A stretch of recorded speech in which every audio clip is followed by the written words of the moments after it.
Well, good morning and welcome to Current Agenda, your Saturday morning companion, where we bring the big stories to you, where we discuss and digest and put it in all angles for you to understand it in your perspective and based on your own voice.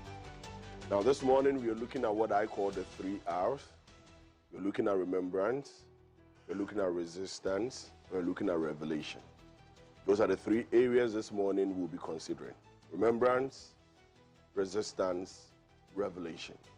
When we talk about remembrance, what are we talking about? It's exactly a year that we witnessed the accident, the plane crash, and we suffered some casualties, some fatalities. We lost well-meaning Ghanaians, people making impact, ministers of state, military professionals, high-ranking people in government and in the ruling government's party. After a year, we had a very nice service to remember them. We had presence from across the country, from family members, from people in academia, people from the religious section. There were a lot of speeches, but the question remains: 1 year after the death, 1 year after their demise, what has been the impact? What has been gained? What has been lost? Where can we say we are when it comes to the battle against Galamsey? Did these people's death, or does their death represent anything significant? Is there any true winning or something that we have won in this battle that we can hold on to say that their death was not in vain? We'll discuss this morning, and that is remembrance. Now on resistance, the New Patriotic Party within the course of the week went on a march saying that democracy is under attack. And so their claim is that Ghana's democratic governance is under serious threat. Now, the march has reignited the debate over institutional independence, over the rule of law, accountability, and the use of executive power. So the question this morning is democracy truly under siege? Are the investigations and legal processes that are ongoing, are they proof that Ghana's constitution is working? Or it is a proof that some people are indeed not above the law? Then when it comes to revelation, well, we have read the IMF report, bringing out some information about some losses made by the central bank from the domestic gold purchase program, popularly known as the DGPP. And over the period, we had heard that the loss was about 214 million USD, but when we read the report, we understand that it's in the regions of 1.7 billion USSD, which is about 1.5% of our GDP. Now, it raises fresh questions about transparency, questions about governance, questions about risk management, about who has oversight on our most critical economic institutions. These are the 3 R's we'll be discussing this morning. And I believe that with you at home, wherever you are, with your contribution, would make justice to these topics. We'll be right back after this break.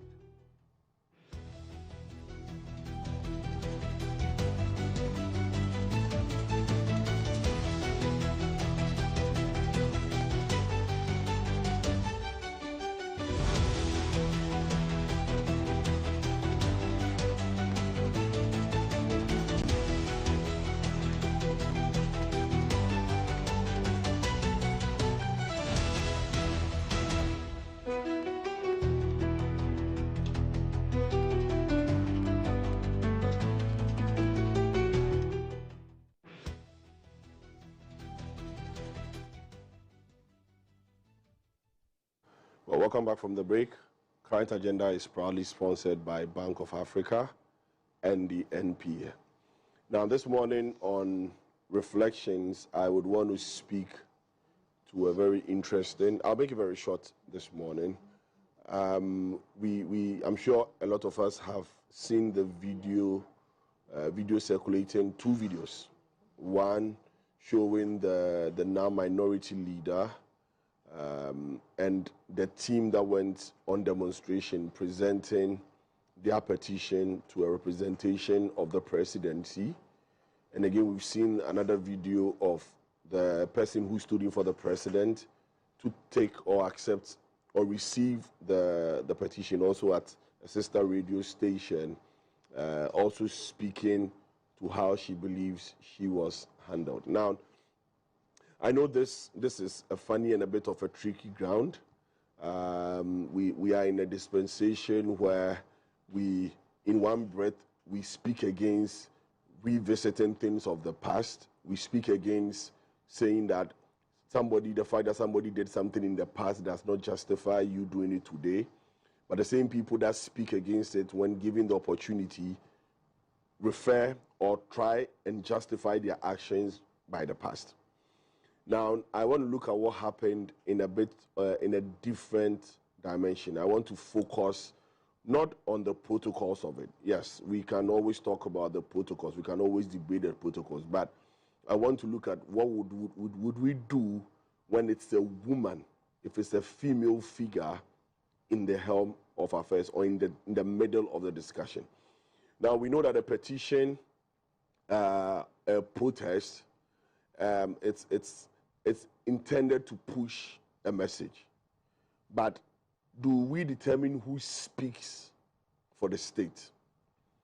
In every situation, when we talk about protocol, are we the ones to determine who speaks for the state?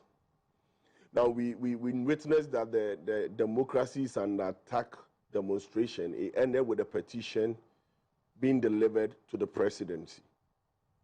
But when we see the videos that are circulating, the very moment one of the presidential staffers, the one in charge of the energy, green, whatever, and then the PURC, the presidential staff, Nana Jantwa, step forward to receive it. Now, if you listen to the conversation, along the way, the minority leader, Alexander Afenyo-Markin, indicated that he's going to nominate the deputy organizer, or a woman organizer, I think so, who is also a woman like you. And that is where I have a problem. It now moves the discussion of the disrespect from the argument of office to an argument of gender. And for me, it's a no-no. Now, if you want to go on seniority, that's a fair debate.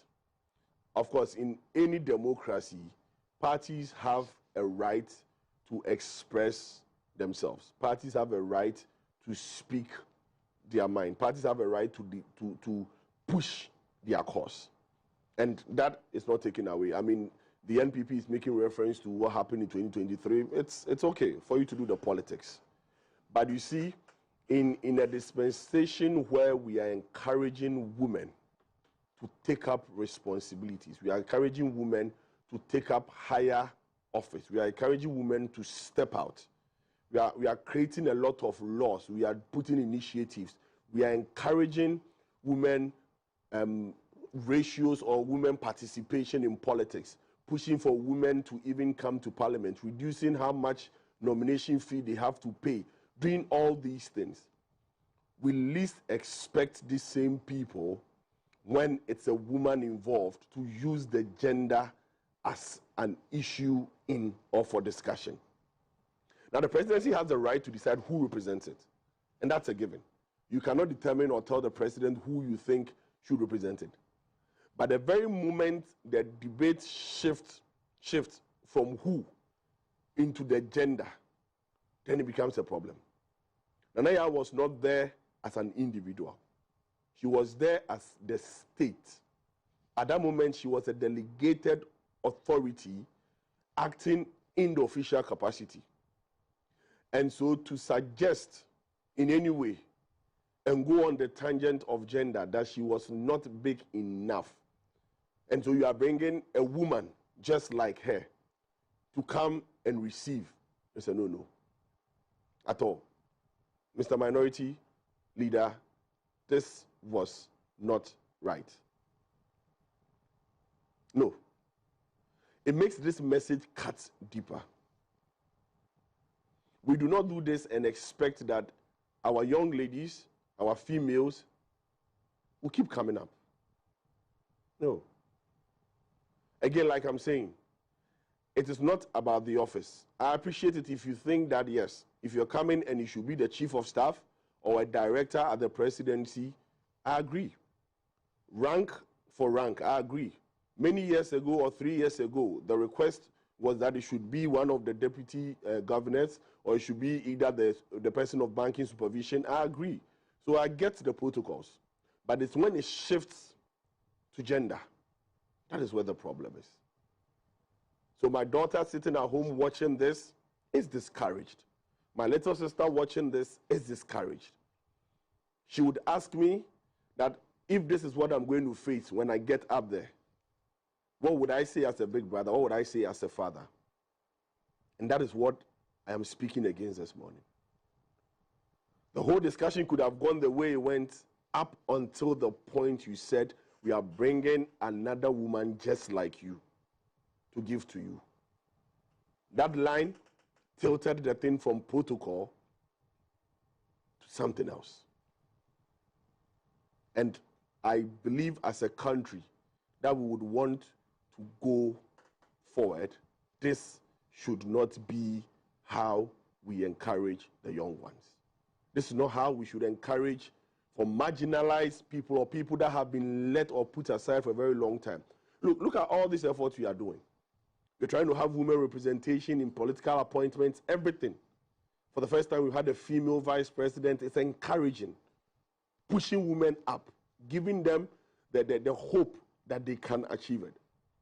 We do not in any way have to put an agenda or set any tone for these gains we've had over the period to be lost. Let's rethink our actions.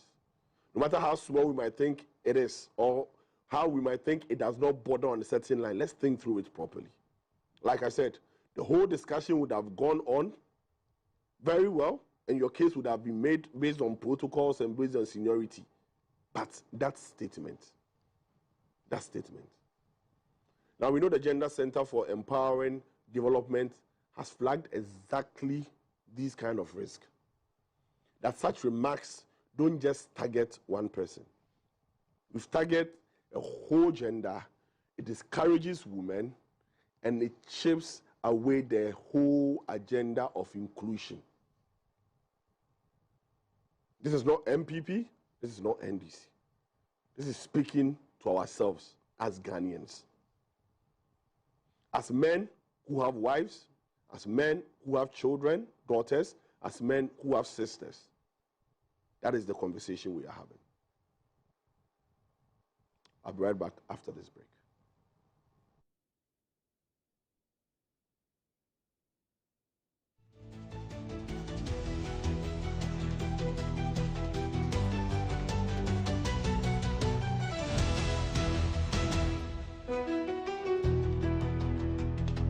Back and stay safe. The National Petroleum Authority is cautioning the public to desist from scooping or fetching fuel from overturned fuel tankers at accident scenes. Do not get closer to the scene in an attempt to take videos or pictures. Inhaling the petroleum product is detrimental to your health. Worst of all, petroleum products are volatile and highly flammable, and a small spark can trigger a catastrophic explosion, causing deaths and loss of property. Call the Ghana Fire Service or Ghana Police personnel to handle the scene, or reach the National Petroleum Authority's contact center on 0302 550 380. Your life is worth more than a gallon of fuel. The Save a Life campaign is from the National Petroleum Authority.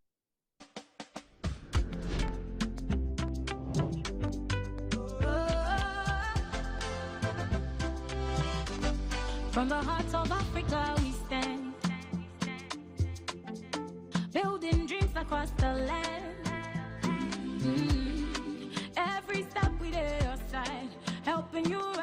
taking you higher. Strong as a group, close as a partner. Bank of Africa lifting you higher. African Bank with global reach. BOF make your future glow. Strong as a group, close as a partner. Bank of Africa lifting you higher. African Bank with global reach. BOF make your future glow. BOA, we go there for you night and day. Strong as a group, close as a partner. Bank of Africa lifting you higher. Bank of Africa, as strong as a group, as close as a partner.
Well, welcome back from the break. As usual, this is Current Agenda, your Saturday morning companion and your most authoritative news discussion analysis platform, proudly sponsored by Bank of Africa and the NPA. You see down there our communication channels. If you want to reach us, you can reach us on our Facebook. You'd see the ID down there, or the handle down there. We also have a WhatsApp number strolling down there. So if you want to contact us, send a message so we read. If you want to contribute into the discussion, please do well to send your comments. So in studio with me this morning, to my immediate left, I have Dr. John Osei-Kwapong. He's a fellow, a Democracy and Development Fellow at the Ghana Center for Democratic Development, CDD Ghana.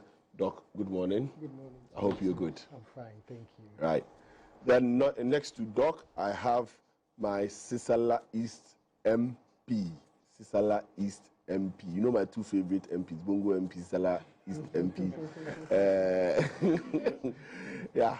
So Mohammed Issa Bataglia. Honorable. For you. How are you doing? By the grace of God, we're good. When I see you, then I'm happy. Oh, thank you. I know that the discussion Same today. here. No. Right. For me, my happiness is I want to look like you one day. We want to look like you one day. I'll pray into this for interpretation. Right. Then next to him is Austin Kwabena Braku Powers. He's also a private legal practitioner. Powers, good morning. Good morning. I hope you're good. Oh, by God's grace. Right. We are sojourning on. This is your new look with your spurs today. Oh, we are just managing. Like God said, we are all trying To be like me. Yeah, to mirror you. I hear you. Then next to him is lawyer Ishaq Ibrahim. He's a member of the MPP Legal Directorate and also a lecturer at the UPSA Law School. Lawyer Ishaq, Yes. welcome back to town. Thank you. Or you've always been in town? I have always, well, not town, but yes, we did. Right. Good morning to you, and good morning to my colleagues in the studio, Right. and good morning to the good people of Ghana. Right. Thank you. So we'll start with the first topic. We saw a communication yesterday from the Presidency's Communication Office informing us of some ministerial reshuffling and some nominations.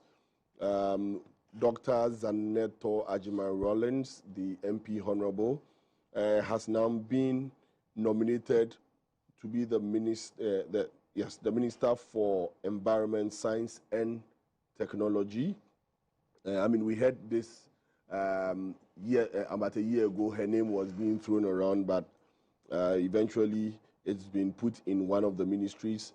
The majority leader then, Mahama Yariga, Honorable, also the Minister for Local Government, Chieftaincy and Religious Affairs, and then Honorable Kenneth Gilbert Ejay has now been given a new portfolio, Ministry of Defense, and then Ahmed Ibrahim, who used to be at the local government, now Ministry of Works, Housing and Water Resources.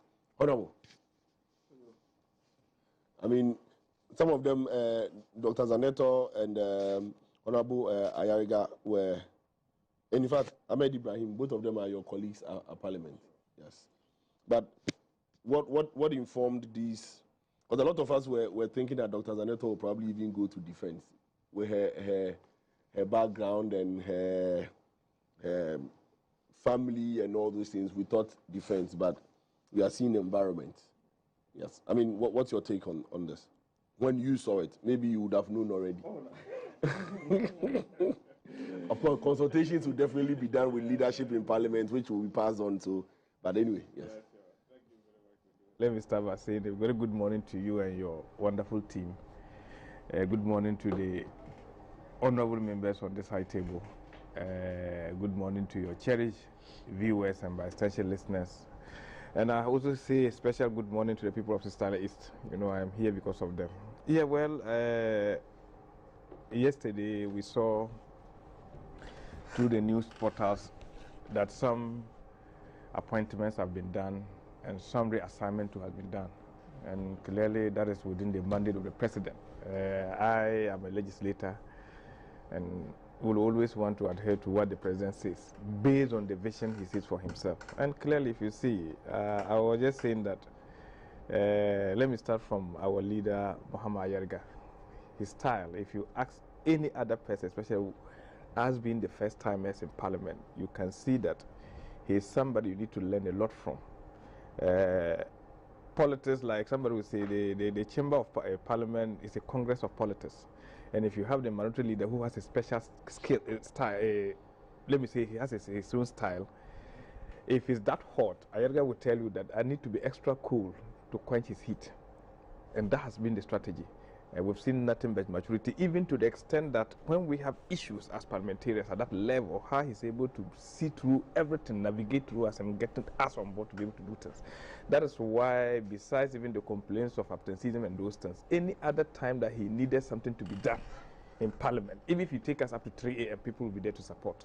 So he's one person that we think that his disposition, his nature, his maturity, going to the local government ministry. Maybe the president has also seen something that because it's not just about local government that will mirror the president at the very local level. No, it's also about dealing with chieftaincy issues and religious affairs. So all these people, you need somebody to be able to manage and navigate through. And then if it's about chieftaincy issues, Ayariga has been a center of issue in terms of even conflicts and those things, but he survived it. And nobody listened, nobody heard him say something negative at every point in time, trying to bring the people together. So to me, we at the backbenchers are crying that they took our leader away, but at the same time, we are happy that he's going to serve a bigger picture. That is what the country, and we thank the president for that. Ahmed, by all standards, is a grassroots and action-oriented person. Moving him to the housing ministry, to me, I think that this is a time that we need to get actions done. We've spoken about flooding and issues about our development preceding planning here, to the extent that we think that we have to get something right. We are talking about a lot of Ghanaian people who are struggling to even get sleep, all those things. So I think that with this action and energy, going to that field to help a lot. So the president has seen through the lens, and clearly I think the decisions are perfect. Like everybody's expectations, like the lens I wear, the lens you wear, it's not the same lens the president wear because he is higher. So one would have thought, most people are saying that because of his latest background, defense ministry and all that. Yeah, but clearly the president says that yes, it's true that we want you but where you are also going is very germane, because now there's even more talk about environment than even the defense. what we are faced with today is issues about environmental degradation, and that has been the topical thing since I became an MP. Where I've not been seen that we've been forced to change a military laws or laws in terms of the but we've been forced to even repeal laws related to our environment. So you know, as an editor who's also somebody with precision. We've seen that in lately, even at the ECOWAS level, she's been elected at a very high level, and she's representing Ghana at the global stage. So to me, I think that that's a very apt destiny. And finally, to talk about the defense minister, we know Ajay has been very calm, but focused person, and some of these issues, that particular office that he's gone to now, he has ever been there as a deputy minister between 2017 and 2015 and 2017. So one cannot say that he's not that experienced in terms of that field. So I see once again, it's not just moving you have to move, it's moving people to act in the rightful position with their competence that we are seeing. And I have to commend the president by this. This is one of the similest movement of appointees with that much talk. But one thing I also want to say, that did you see the time, because it sounds like there has been this strong conversation of why is the president not appointing a defense minister, because we lost them sometime a year ago, the environment minister. You see the reverence the president has for the people. We are told that a nation that does not honor its heroes is not worth dying for. You can see clearly the president holds special space and doesn't want to discuss them immediately that they are not there. And that is why he held forth for them. A day after their commemoration, these appointments came. And I think that this once again telling us that yes, when you have right leaders leading us, you are prepared to die for your country. And those are the examples. I can only thank the president at this stage and believe that they've been given opportunity. This is to serve Ghana. They should give their best to Ghana and not any group of people. Thank you. Thank you. So we've been joined by lawyer Noah Adamte. He's also a private legal practitioner. Noah, good morning. Good morning. This is day 2. Yeah. Right. We see how you do day 3 and day 4 if you continues. Welcome. Thank you. Doc, it's becoming an African platform based on the outer, so we should also change our We didn't get the one well, the G before GBC. It's Ghana. Right. Anyway, so Doc, I'll come to you now. There's after when this news came, a few people that I engaged kept asking one question, that when we are making this appointment, we take people's expertise into consideration. The reason why they were asking this is if you pick someone like Ahmed Ibrahim, he's been a local government person through and through, always. He's been there. 18 months in there, he's been moved. We've seen a lot of development in the local government aspect. Talk about even the 24-hour market and all those things. He's been moved. If you go through the profile of Dr. Zaneto, her education, her career and everything, you don't see anything that has semblance to environment, and maybe I'm wrong, but the CV that we have all seen that is online for us to view, it talks more of peacekeeping, it talks more of things that has to do with combating and all that. Do we take people's expertise into consideration when making these kind of appointments? Thank you very much. Good morning to you. Good morning, everyone, and good morning to your listeners. I believe we do. And I also believe that the appointing authority, who is the president, or any president who makes appointments, also has to wrestle with who do I believe is the right person, the right fit to go and head such a ministry. I recall being in Ghana years ago when the Honorable Osofo Maafo had been moved from finance to education, youth and sports. And I was visiting a friend's mom at education, and so we're talking about the reshuffle that Kufuor had done.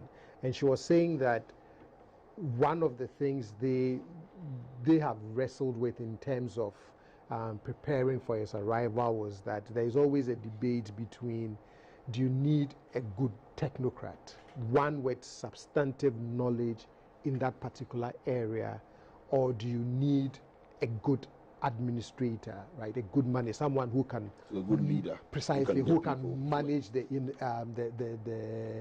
the institution, but can then rely and get the technocrats who are on the front line of doing the everyday work. And I believe that it's always a combination of the two, right? Looking for some technocratic skills, but also looking for someone who can lead the ministry and actually get the president's vision and the president's work or president's agenda done, whilst relying on the everyday bureaucrats in there. So I can see why sometimes it would come up as when you look at the person's background, and if it doesn't sort of have a one-on-one match with what portfolio has been given them. But I think it's a bit of both, and ultimately the president or any president appointing someone, a minister, definitely does take all of those things into consideration, but then also says, who is the best person I can pick from among my team to go and head this ministry, so that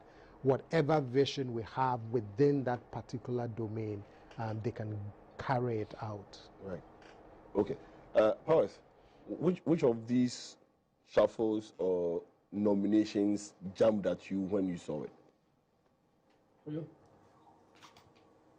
I was impressed when I heard in the news that the first batch of reshuffle was zooming, because we've been yearning for this reshuffle. I've said that we don't need to keep appointees in position or in place for more than 2 years or 3 years if some are not doing what is required of them, and others are excelling. But there's a point we need to correct. The thing is that sometimes it's not about putting people in places they feel comfortable. It's about putting them in places they can excel. Two key appointments that jump at me has to do with one, the Mama Yariga and Dr. Zanato. These are two individuals who have wormed their way into these portfolios. In fact, I was surprised Mama Yariga was settled for the majority leader, because this is someone who had been a minister back to back.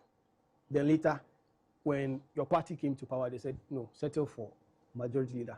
But look at the grace with which he attached to this position, and the way he managed himself. I mean, forget about some few excesses, even though I have a few issues with some of his utterances. But looking at his performance in Parliament, there's no way you downplay his impact.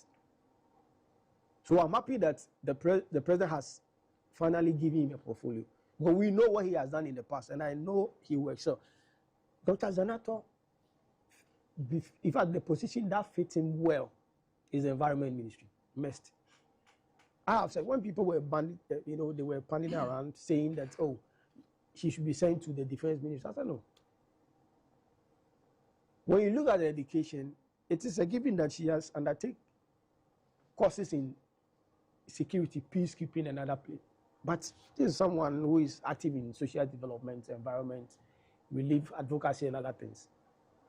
She will excel at MEST better than the defense ministry. But, I must say that the president must not reassign people to different places. There are other people who must be taken off. There are other people who are not doing anything virtually, and they should not be reassigned.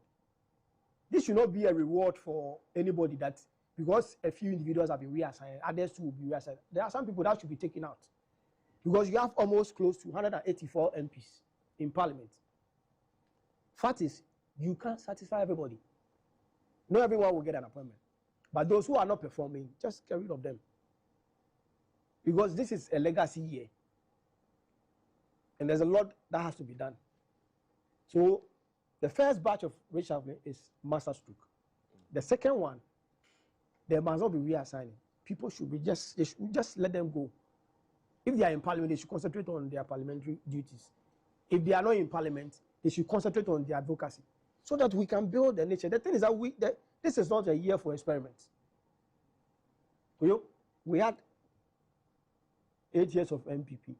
And we said, no, let's bring in NDC. So you will notice that if we had 8 years and Ghanaians kick them out, Ghanaians do not want to experiment anymore. We want to move to the real deal. Let's get the people who do the work, deliver the public goods, help Ghanaians to live in a comfortable environment. That is what we need. So for me, I thank the president for the first batch. Great appointment, Dr. Zanato. And I mean, you will not take anything away from her. Even when people were saying that you've been sidelined, despite your father founding the party, you were sidelined, she didn't say anything. Look at the way she conducted herself. Any NDC program should be there. If it had been somebody else, the person would decide to boycott party activities. Because after all, she's been sidelined after her father founded the party. But she was grateful. So, like I said, Zanato and Mama Yaga have wormed their way into the position. They deserve where they are. And I just pray that they will excel to the satisfaction of Ghanaians. Right. Okay. Thank you.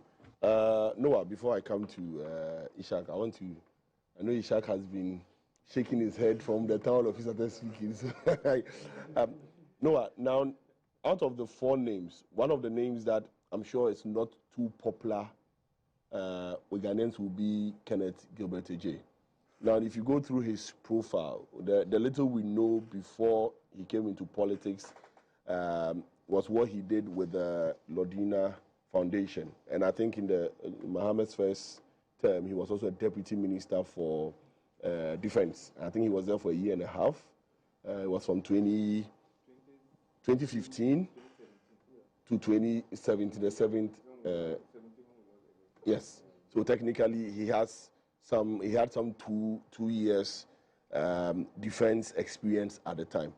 Now, for him to be put at a defense ministry, judging, because I've tried to, maybe because he's a defense person, so his information is restricted, so nobody can see. But from what is available to us, you think our defense ministry is in safe hands? No. I honestly think our defense ministry is in safe hands. Because whilst we usually just tout Mr. Kingsley's experience at the Ministry of Defense, just like Dr. Zanato Rawlings, he's also had certification in peace and security, right? So I think from UPSA, he's taking courses in that, right? So it is clear that even academically, he has the background to excel in the ministry. Then we can add that to the fact that he has also served, like you just mentioned, at least 2 years in the ministry. Now we are at a point where information coming in and out from our international collaborators, coming from other international agencies, suggests even potential threats to Ghana's defense and security. So you need someone who actually understands the ministry, who has probably engaged a number of these collaborators in the past, and who can just hit the road running. And I think when you think of it in that situation, then Mr. Gilbert Ejay fits in perfectly, right? And I think I would just also say something to the comparison between him and then Dr. Zanato Rawlings. And we should be mindful to note that currently, the issue of Galamsey illegal mining is a national security issue.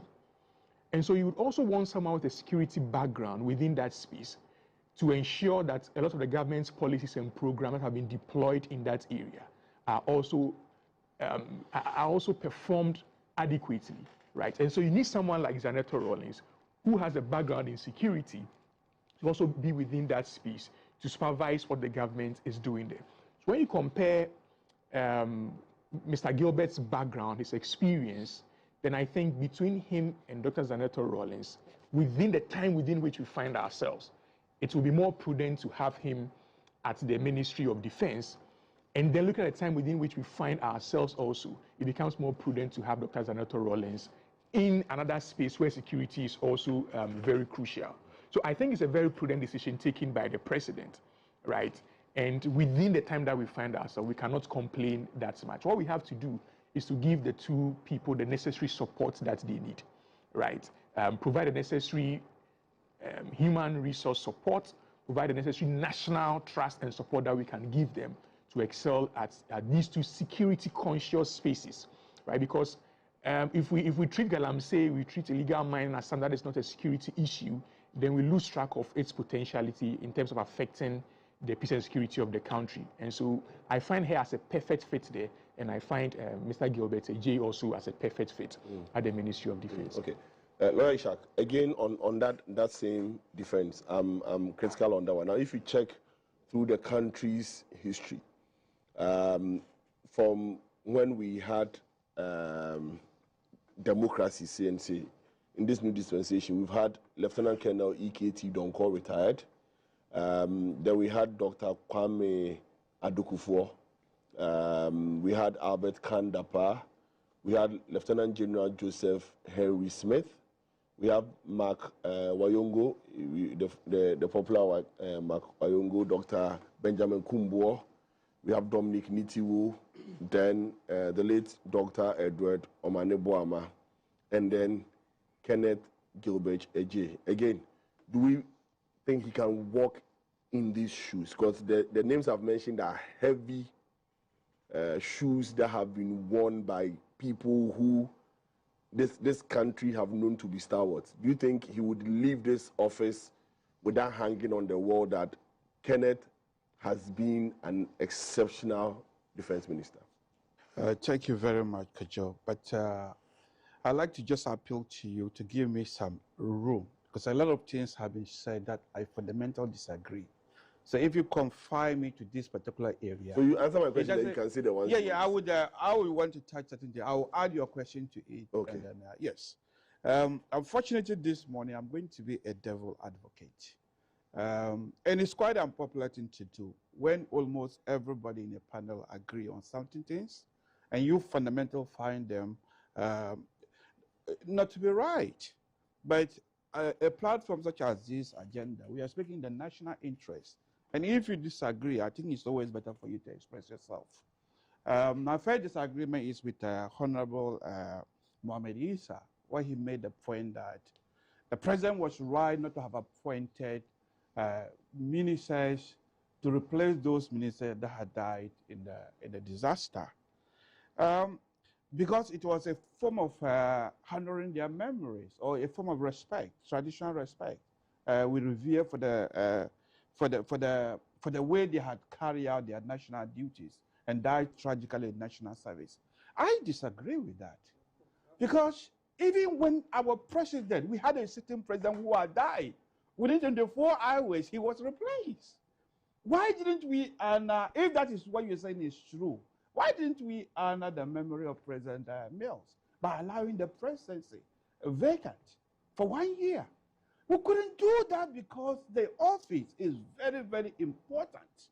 For me, a legacy, for me to honor somebody's memories, is to carry. You've had your say. When I come, when we finish, you come. No, I haven't finished. I didn't interrupt you. You see? Yes. Yes. So yeah, you can do that. You could have done that after my submission, so that I didn't. No, he just wants to find out what so you can note it down. So for me, I don't know which Ghanaian culture or tradition requires to have abandoned those particular portfolios for 1 year in a form of honoring them. I disagree with that. For me, the fallen would have loved to see that people have stepped on their shoes to continue their legacy. But to leave them vacant, I don't buy this particular argument that the best way, in fact, these are important ministries, that if I'm occupying those positions, I would like my legacy to continue immediately, rather than to leave them vacant. So I'm not really sure when people argue in that particular line. So for me, I can identify that with my culture. And I struggle to see other cultures identifying it, because the concept of 1 year anniversary is not even in my culture anyway. So that's, having said that, for me, the new appointment. But when you talk of culture, yes, you understand that. Yes. across cultures, Yes. most often, I mean, when somebody dies, Yes. mostly they even ask that don't even touch the person's property till after Yes. 1 year before you open and do So the distribution. portfolios have become their property? No, because you said it's alien to your culture. No. When you say appointment of ministry, some people, my culture, when a father is alive and die, he expects to train his children in such a way that they can step in his role immediately. And not to, so for me, I don't identify that. And as I've said, even our presidency, somebody stepping immediately. Why was it not left vacant? If that is true, why was the presidency not left vacant? But then President Mahama immediately inherited it. So I don't buy that particular one. So the next point is the new appointment that has been made. Largely, I agree with No, but when you say why were they left vacant, yes, then it For 1 becomes year. because it was not vacant. No, caretaker is not really. There was no substantive people that was dealing with that particular area. But that other doesn't mean it than- was vacant. Well, So at least just to put that whichever in way you want to perspective. call it, yeah, that's fine. What I Because mean the by fact that there you should don't- have been Lawyer Ishak, the fact that substantive appointment Okay, that so will yes. take over so immediately. that is But right. caretaker is like a side job, a part-time job. It's still a problem. If somebody is taking it as a part-time job, he has a food portfolio and you attack it, don't you think there's a problem? Anyway, we can disagree on that. But the next thing is that I don't have problem with the new appointment, other than to disagree that Senator was a bit sidelined, especially the father having more or less started the NDC and built it up and not to have been given immediately. For me, I don't like that style of argument in the sense that Republic of Ghana is not for one person. So for you to have been rewarded simply because your father had played a particular role, I don't usually like that particular line of argument. But nevertheless, he's competent. And one would have thought that environment, we are actually at war with environment. In fact, for me to gather today, the environment is even much more important. When you talk about this Galamsey and the argument of ecocide, we need somebody who actually have those transferable skills to actually play a major role. I mean, as you can see, the disaster that followed by the rain. We are almost at war with the environment. It's also even a health Yes, a health issue, of which is a medical doctor. So for me, it was a perfect appointment. But when it comes to the local government, I'm not just the one saying it. I do not doubt the competence of Mahama Ayaraga. And again, that's why I disagree why he was appointed as majority leader. I thought majority leader in a ruling government is even a very powerful position, almost equivalent to ministry. One would even say that it's even much more powerful than ministry. To be able to hold the majority to deliver government business, I think is very important portfolio. Having said that, if you look online today, a lot of people disagree with the appointment. For one thing, Boko, the hot seat. This is a town that he's come from, his constituency. 2 people are contesting the chieftaincy title over there. Again, that area is going to first. I remember when the president went there, they talk about creating a new region for them, and they were going to send a petition. This is a local government. He doubles as a local government minister as well. So if there's any petition, it is coming to him direct as a local government minister. Again, in law, we frown upon people sitting on their own case, isn't it? Interest. So he has interest in those particular areas. I don't know whether the president have looked into that. Because if you look online today, a lot of people are asking questions. It doesn't mean he's not competent to be a minister, but whether he's suitable to occupy that ministry, those questions are raised. And we shouldn't hide from that fact. It's a live issue that can erupt. And I'm not sure if some people are contesting for the title. If he goes home, how does he appease those people? I also hear the argument that, look, he belongs to both sides because the father is a Kusasi, the mother is a Mampresi. I hear that particular argument. But the question raised about his suitability for that ministry is still out there. And government, if they have already looked at them and think there's nothing wrong, that is fine. But if they haven't looked at those particular sides, I am telling government that people are raising questions on that particular area, and maybe there is a need to critically look at those particular areas. So other than that, as I said, the other ministry, I don't really have problem. The NATO is perfect fit. And what was your question? Whether this is the defense minister is what? As to looking at the list that we've had so far, Yes. if he fits in or he can come out as extinguished as they were. Yes, I think if you look at the first appointment, I think when President Kufuor appointed Adukufo, it was said that just taking over from Rolex, I'm not going to degrade him, but it is known fact that he has done coup d'etat twice. So that it was better for somebody who is closer to the president to be able to know what is happening on the ground. But I don't think that was the reason why he was appointed. I'm not an expert in defense area, but I want to agree with Dr. that sometimes it's not really important to appoint people because either they are former soldiers or whatever. We have these transferable skills. If he's strong as a leader, he should be able to function anywhere without necessarily having an experience. Sometimes experience is even a bad thing. Let me give you a good example. As I've been a lecturer, I'm also a farmer. I do poultry farming. I've employed some 2 people who had experience in another farm. They come with those experience, and I believe they are bad practices. Do you understand that? But sometimes they insist on implementing what they have learned from somewhere. But sometimes if you have somebody who can take a fresh approach to it, having the necessary skills, they should be able to deliver. It doesn't really matter whether their father was a former soldier or they themselves is a former soldier or they have lived in a barracks or they have associated with the soldiers. No. Sometimes a fresh start can be good. Provided they have the necessary skills, they should be able to deliver. Right. Thank you very much. Honorable. Yeah. So I'll do one more round, then we'll move to the next one. Yeah, so I think that your letter question settled the issue because those offices were not left vacant. And I made that statement knowing very well that beyond just political comradism, Omanebuama, Muntala, and Limone and Co. were not just ordinary people to the president. We all know this as a fact. And I think that what has happened, we are here because it's democracy and it's about sharing of opinion. And so this is my opinion, this is what I've observed.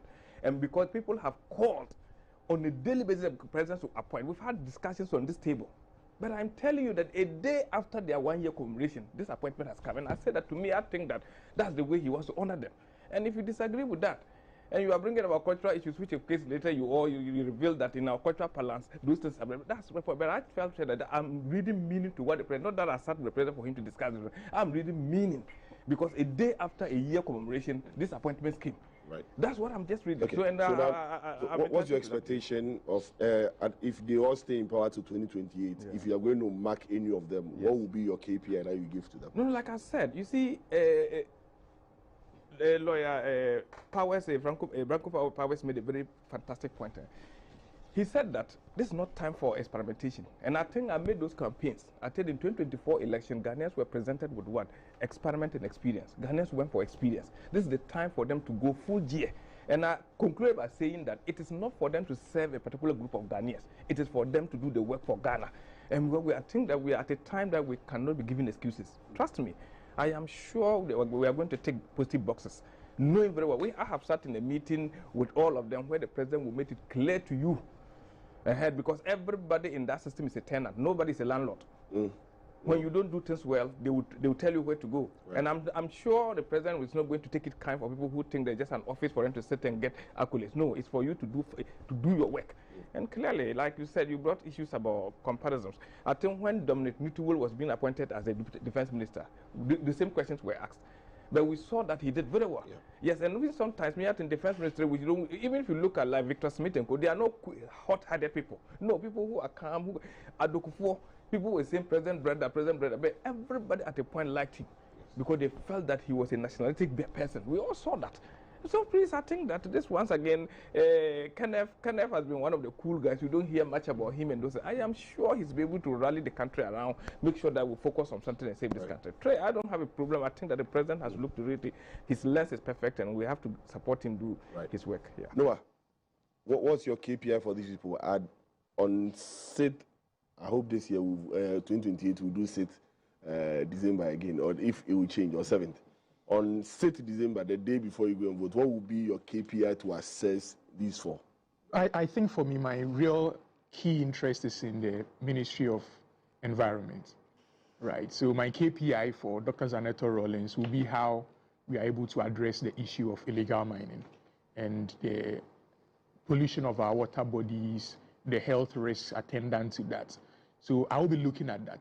And I have to say that I'm very confident that with her background, with her verve, she will succeed there. But whether or not she has succeeded, I think I'll measure it against what happens within the Galamsey, the illegal mining sector. And that's what I'll be looking out for. Doc? For me, I just hope that given whatever President Mahama is envisioning to happen within these policy domains, that they will be able to marshal all the necessary resources within the ministry to be able to do that. I agree, especially in the area of environment, the emphasis on Galamsey, right? It continues to be a challenging issue, an important fight. There are efforts definitely being made, but we continue to hear stories of both the work that NIMOS is doing, but then you still also every so often hear these arrests of individuals, which means that there are some who are still determined to be defiant. So for the environment, definitely. I mean, for local government, there's a different proposal than which the Constitution Review Committee had recommended with regards to the election of MMDCs. So it will be interesting just to see how that is operationalized in terms of moving it forward to become part of the issues we vote on, to see which recommendations we are accepting. But overall, I just hope that they would handle their portfolios very well. Right. Ishak? I feel very hopefully about their achievement by 2028, not because they are individually incompetent, but because they are part of a system that has gone their way into government without having any proper plan. Why was I even thinking you say something different? Sorry? No. I'm asking why I was thinking you say something different. No, you don't take so. They are part of a system. They had no plan at all from the very beginning. They conned their way into government. In fact, I wish they were actually an experiment government. You said the Ghanaians were faced with experiment and experience. So far, the experience we are having so far, I am not experiencing it well. So for me, individually, they are competent, but they are part of a system that had gone their way into government. And so far, I am not seeing the results. And I don't think their extra effort will change anything, because the system is rotten from the very beginning. Right. Powers? Kuyo, quick one. We must understand that there is an architecture for the creation of any region, a region in this country, or constituency. So whether you are a minister or not, does not in any way impact the creation of region in this country. Because when you look at Article 5, it's clear, explicitly clear. So there must be a petition, which petition will be referred to the Council of State for advice.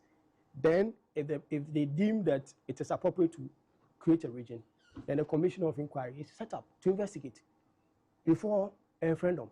So this is a well set out architecture. I don't see how a minister, an individual minister, will interfere or intermeddle with the creation of a region. That should not be the conversation. Whether he has an interest or not, it has nothing to do with the architecture over there. Is he saying that the minister will bypass this architecture? Or when there's when a petition is referred, and the thing is that the Constitution makes it clear that petition will be sent to the president, not the minister. So how then does a minister intermeddle with something, a process, a constitutional process? Quick one, Kojo. The two key appointees, not those who have been reassigned, the two key appointees, Dr. Zaneto and Mama Yariga, will have to discharge their duties in a manner that will recognize the fact that the president did not make a mistake in appointing them. Because I have said that the president has a bevy of people within which or from which to appoint. And if you have been given these portfolios, you must discharge your service. And they must understand that they can be removed anytime. And that is one thing I like this President Mahama to do. When they are not performing, get rid of them. It sends a strong signal to others to perform. Because this is a legacy here. We are all rooting for the government to succeed. I'm saying that the way we do our petty partisan politics in this country, seeking the downfall of the government, is needless. That's why I'm surprised you're saying we are all rooting for it. Because clearly, Lawyer Ishak. No, you see, the thing is that when I say we are all rooting, it is to say that the expectation is that we all support the government to work. Because when there are good roads, we all benefit. Honorable will be the only person driving on the good roads. Doctor will be driving on the good roads. Because yourself. Will it make it difficult for Dr. Ishak to talk? Ishak will drive on the good roads. You will drive, I cannot talk. Exactly. That's the difficulty. So, the thing is that the road is good by slanted. Then you said that. I think I was reading. No. I'm not that kind of person. No, but see, I'm rooting for him to succeed, but I said I am not hopeful that he very will well. succeed. It just is they're two different things. Let me point out that some of us are hopeful because the signals on the wall are great. We just pray that the president will not entertain certain bickerings and certain things in the government, but they're on the right path, and we want them to succeed. Right. Thank you. Honorable, before I move to the next topic, appointment of Honorable James Gaga as your new majority. I mean, this one, you are the MP, so you speak, then the rest will move to the next one. I am sure maybe behind the scenes talks, many people in Parliament will be quite surprised that Ayerga is already gone. Yes. And we are having a new president, once again, a fourth timer in Parliament. Very learned lawyer, like the lawyers we have here, very sharp and also cool. A lot of people were expecting Dafiamako, Honorable. Yeah, you know, I am sure it's a gradual process. And Dafiamako equally, I saw his message on our platform, is saying that the right shoe has been given to us again. He believes that he will wear the foot of the shoes of what Honorable Ayerga. Like we said, we will meet cold with hot.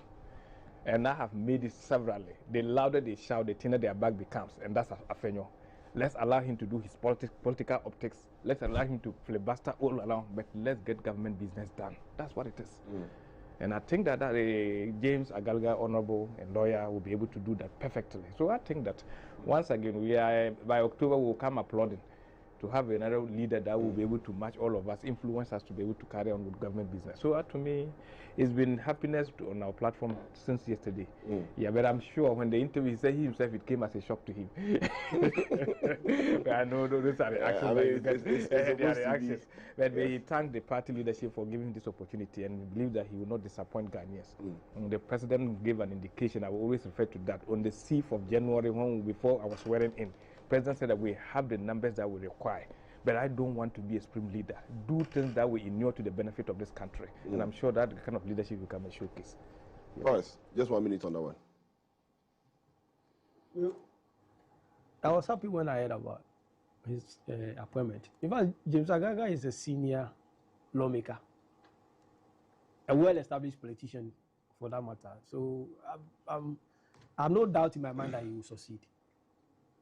Indeed, you were articulated that people were expecting Dafiamako. But when you look at their temperament, comparing the temperament of Dafiamako and that of James Agaga, Dafiamako best fits where he is. Because he is one of the best organizers in Parliament. So I expect him to be there and help James Agaga to galvanize their base in Parliament so that we can get. And you see, because my question has always been, let's pass the right laws. Let's not bulldoze our way through. And I'm happy the president has signaled that, but we must action that signal where appropriate, and even not where appropriate. At all times, let's incorporate the views of the minority so that we can have a formidable piece of legislation. Because you see, my fear is that we make laws today, tomorrow when there's a new parliament, they also come and they change it. Let's make laws I will stand the test of time. Right. So that everybody will be happy. Noah, so Abam Bagbin, Cletus Avoka, Benjamin Kumbo, Haruna Idrisu, Dr. KCL Atufos, and Mahama Yariga, and now James Agaga. I think it's an interesting choice. I believe that he will be very competent in that role. I don't know very much about him in terms of his parliamentary work, but he's someone that I have known and I've respected in his legal practice work.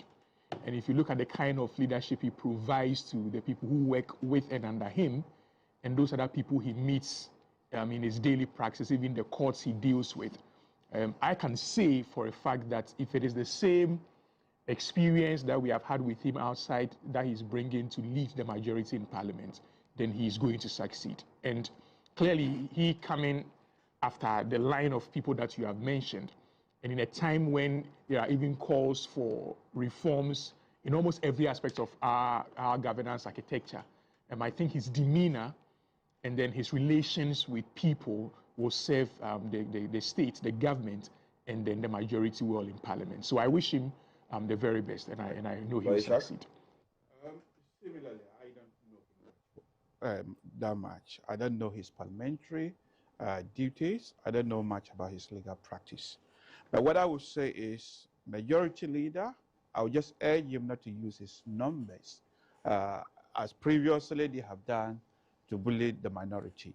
For me, the best he can approach his work is to take the national interest at heart by consulting with minority in almost every area, especially when they go into conclave before they come to the parliamentary floor. I've gone to parliament and I've listened to the debate.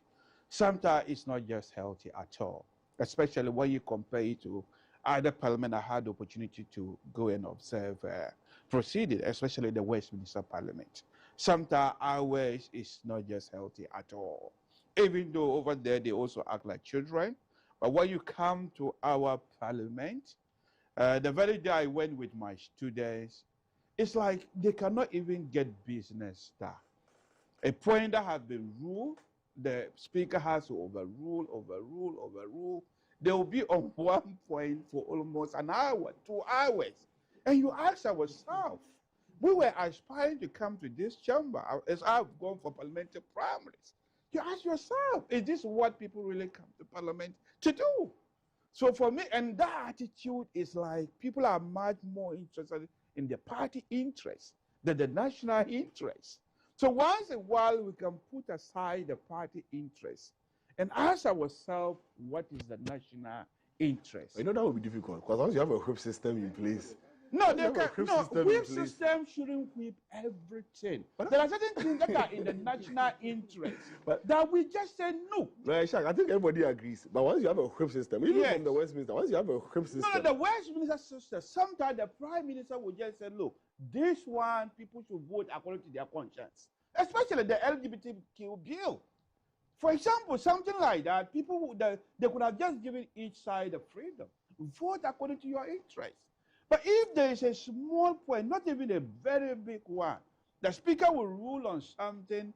After 45 minutes, somebody will come and raise the same thing, and the speaker revisits it. Then conducting business is difficult. No wonder they say there's no parliamentary time to attend to certain things. Right. So for me, he should reach out to the minority. Don't use the number, they call it supermajority or micro minority. If you base on your numbers, and remember that one parliament is not binding on another parliament. So if you don't reach out to the other side to reach a consensus in passing a bill, it just takes another 4 years to reverse everything you have done. Okay. At the end of the day, the Republic of Ghana will suffer. But when you reach a consensus, that's why your number with the minority, the reversal of your policies and legislation almost becomes impossible because they have already bought into it before it was passed. Okay. So, Doc, a final take from you. I mean, he's been a member of the Profit Committee, Constitutional, Legal and Parliamentary Affairs Committee, Appointment Committee. So he's been a member of committees, and like you said, 4 times. So he has experience. So what's your expectation of him? So I haven't followed his parliamentary work that much. But one of the things that since yesterday I've heard being said about him is he'll be a different kind of majority leader in terms of his temperament, how he works with colleagues and all of that. And so for me, I definitely do wish him well. I don't know how you do this, but I feel like Parliament has become very acrimonious. But as you also say, when you have a whip system, that's what sometimes you tend to get. And so how he manages the relationship with the minority while still making sure that the president's legislative agenda and other things in terms of the work of the parliament gets done, for me would be one of the things that I look forward to seeing how he manages that. Right. Thank you. So in the discussion, Honorable, you made mention of you being impressed with the timing after a year of honoring the loss. We had disappointment the day after. Now, on the issue of the loss, 1 year on, how can we confidently say that we have had some massive gains when it comes to the fight against Galamsey, looking at what it cost us and where we are now? Well, Kojo, I think that 1 year on, a lot of lessons have been learned. Inclusive in that lesson is the fight against Galamsey and the commitment and the resolve Ghanaians should be in fighting that canker. And I think the devastation, the harm, deforestation, pollution of water body, those have become very glaring. The causes, we've been able to unearth all that. It is now about the commitment and how together we resolve as a people to fight it. That has been the discussion. So I will want to say that yes, we have 8 gallant Ghanaians, some in active government business, others in the military, who lost their life on the day they were going to launch a program in relation to responsible mining. Unfortunately, the whole country, we grieved. We saw something we never expected. I will I remember very well that I was in Alhaji Limuna's office on Tuesday. That was on the 5th of August, to discuss with him some related human security issues in my constituency. Because if you see between the community between Du and then where we have, it's a very vast land, because you know my place is an agricultural place. We have arable land, so most people cannot cross over because it's a river without a bridge. And we have a land that at least when we are able to construct a bridge, it will help. So I want to discuss that with him. In actual fact, he approved, and I even have to send the 48 engineers to go and have a recce on that. Then the following morning, I got up only to realize that this man that I spoke with yesterday is gone. You can imagine what it means. And we all have to look at it. One, servicing, contributing to the development of your country. Number 2, even with the same, because not that they were going in a private destiny, they went in a military a helicopter. The Z9. So even that, systemic aviation issues in terms of military, all that came to play. And I said that disaster didn't just limit us, didn't just teach us lessons nationally. It gone beyond what the borders of Ghana, even to the aviation industry. And I'm sure if you ask the military now, they might also taking steps to be able to make sure they up their system in terms of what refurbishment or even maintenance culture and all that. Even if they have to upgrade their fleet, all that, I think we had those discussions. Then down to the issue about Galamsey, clearly, we've all seen.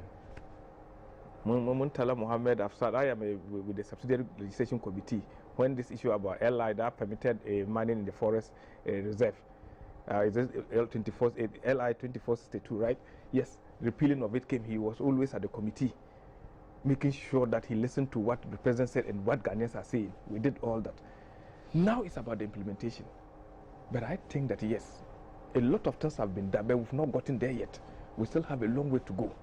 But that long way to go involves almost everybody. And I said that the law shouldn't have coloration. The law shouldn't have coloration. The law should make sure that I have made the point that it doesn't matter whose ass is God. Let's make sure that the law hits hard. And we've seen examples of people who are engaged in that. So far, the court is taking a dimension, giving an indication that we are not here to joke. I think that we felt the ramifications of what the devastation, to the extent that we have to change our laws to even give much more harsher sentencing in terms of people who who contravene the laws of our money regulations. Fine, clearly, and that I think that in recent times we have a judgment being passed by the High Court, and we've seen that. And to me, I think that yes, it's still a long way to go, but so far there are practical things that give an indication that no, we are committed to fighting this. And I have to applaud the Minister in charge of Lands and Resources, Ama Kofi Boah. He has been there. He has make sure that every person who matters in this struggle is involved. And that's the only way to go, because collaborative leadership is the way to go. And to me, yes, we still have an issue. Frustration is still there. People even think that we have to shoot to kill. Devastation is still good. But we've also been told that reports indicated from the subsequent presentation he did that the forests that otherwise were not even no-go areas, we've been able to reclaim all that. We've been able to at least get the people out of those forests to the extent that I think 44 was even untouchable. We've been able to get all of that, even to the danger zones. He's been able to clear all through gradual process. To me, yes, we still have a long way to go, but so far so good. We've seen good effort, we've seen commitment, we've seen political will to make sure that no matter who you are, you face the law. I've got that SUTF issue. I have one of my backbencher MPs who because when the mob went there, he was there. The law caught him, and I have been at the court to see how he's been dealt with. At a point, they even have to advise that everybody here, just leave him alone. We've told you. We've had issues where they come to tell you that if you are a politician and you get involved in galamsey and you are caught, you are on your own. No government shelter. There's no any insurance for you because your party is in government. So I think that commitment is being clear. Right. Yeah, so you do that at your own peril. We are human beings. Others will want to do things in the dark. If you do that and your veil is blown off, that's your cup of tea. Nobody's coming to shield you. Okay. So we would also want to hear what one of the I think it's the widow of one of the 8 things of the fight against Galamsey 1 year on. So we'll show a short video, then we'll come back in studio. To the Ghana Armed Forces, to the party, to NADMO, to the people of Obuasi and Adansi, and to every Ghanaian who prayed for us and refused to forget, thank you. You held us up when we could not stand. And to the 7 other families here, we did not choose one another, but we belong to one another now. Let me say one last thing. Samuel died on his way to a fight that is yet not finished. The rivers he was going to defend are still being poisoned. The land is still bleeding. The truest tribute we can pay this 8 is not a speech. It is to finish their work. Please, do not let this be the last year we remember them. And Yola, as I call you, I want you to know that God has held me. On the days I could not even pray, he carried me throughout the pain. Our girls are well. They have your laugh, and I am keeping my promise. I am taking care. Rest peacefully in the bosom of the Lord. Until we meet again, you always be my forever. Thank you. Okay, Powers. One part of her statement, I don't know which part you are saying. What you said, you always be my forever. Yes. And I'm asking. That's not the part we are talking about. That's domestic. But there's a part that she says that 1 year on, it should go beyond the rhetorics. There should be action. It should be implemented. I'll speak to the report that was issued after the investigation. But 1 year on, what's your take? Could you? You would notice that there's been progress. But has it been swift enough? That's a different conversation. But the fight against Galamsey is ongoing. And if you monitor the news, you will note that NIMOS is everywhere, trying to clamp down on Galamsey activities. And gladly so, Cabinet took a decision to revoke Executive Instrument 144, together with the amendment EIA 231, which deprotected about 361.5 acres of the Achimota forest. This, Kojo, was a good decision. But I have said that beyond the revocation is not enough. The government must legislate. Because the party that took that decision may come to power and may again go back. So we must legislate so that we will protect the Achimota forest, because in Accra, that's the only forest we have. The whole place is bustling with activities. And the sun is scorching everybody. When it rains, you see, we all saw the devastation. When it rains just continuously for a period of time, it means that Accra is vulnerable to environmental disaster. So if the only buffer we have, if the decision is to sell the only buffer we have, then it means that we are just trying to take the protective cover of Accra to expose the capital city to the vagaries of the weather. So the decision to revoke EIA 144 was one in tandem with the ambitions and the spirit of Ghanaians. But we must legislate it. The government must go to Parliament and get Parliament to make a law banning any such EI. Because you see, Kojo, I've said that the easiest law to make in this country is EI. You can sit in the comfort of your room and you just write. You don't need the Parliament. And you don't need the consent of Ghanaians. That's the easiest law to make. So revoking it is good. It's a good step. But let's legislate it. Let's make it difficult. So that when next the New Patriotic Party is given an opportunity and the decision, they then decide again to go back and enact EI, they will have to deal with the law in Parliament. So it's a good decision, but let's not stop short of it. And Kojo, Honorable touch on, there's been a string of prosecutions. We saw Wuntumi's case. What will be the outcome? He has appealed. That's a different conversation. But there's a tacit agenda to make sure that we prosecute. In fact, the whole Galamsey fight has been short of prosecution. The reason why we failed to make significant progress was because we are afraid to prosecute the kingpins. But if the decision is now to go after the kingpins and prosecute them, that will help. And it will even ramp up our anti-Galamsey fight. But you see, I have said time without number that the government must be bold and robust. Go after your own people. You remember there's a petition pending before Yoko, the Economic and Organized Crime, which seeks to suggest that, or which suggests that some members of the governing National Democratic Congress are allegedly into. In their national organizer, and I think one regional chairman, I think so. That they are allegedly into Galamsey. And this petition has been pending for almost a year.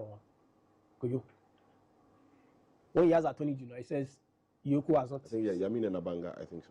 Yes. When he has Attorney General, he says Yoko has not submitted the docket. So what is Yoko doing? Over 1 year on. Because when it happens like that, it fits into the broader suspicion that you're only interested in prosecuting your opponent and not your own people. And that is what I want. That's not how I want the process to go. Let the sword of justice cut both ways. Whoever is affected. Because the thing is that if you, the president, you will not indulge in Galamsey, or you not engage in Galamsey, why should your followers do that? So if this is an allegation, Yoko should come out, forward the docket to the Attorney General. Let the Attorney General brood over the documents and tell us as to whether or not they have found substance in the allegation. If not, dismiss it openly so that everybody will know that when the petition was submitted to you, you dealt with it. But you are keeping it. It's like a mother hen brooding over the children. The chicks. Yes. People may read into it and say that you are trying to protect your own people. And it's a bad precedent, which I want this government to win out of it. Kojo, the president also promised us that he'll be giving us updates, monthly updates. You remember in their first, in 1 year in their,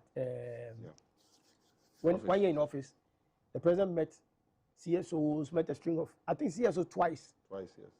And the media. And the decision was that, this would be quarterly or it would be frequent. How frequent as it, apart from the 2 meetings. What else? We need a consistent update. The president must engage the CSOs. Because you told them that you update them. So let's do that. Let's not shy away from it. The thing is that the Galamsey fight is on, but it is suffering on the way. There are some few things that we need to streamline. NIMOS, what is the mandate? They need to shoot to kill. What happens when they are under attack? We must legally streamline all these things. So it's good that we are trying to memorize the fallen heroes. But we must be able to do a lot more than what we have done. Right. I'm not saying we've not done anything. We've done significantly well, but I thought we would have done better than what we have. And that's what the Minister of Environment is doing a good job, but he has to step up.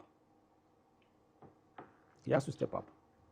Because the whole thing reeks of it being corruption.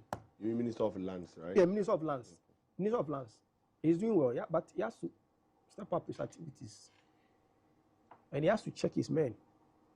Because some people are taking money and encouraging people to go and do Galamsey. He has to do that. Right. So that we can sanitize the system. Okay, thank you. Doc, now from CDD, this 1 year on, we can look at it in two sides. We can look at what the people were going to do and then what caused the accident.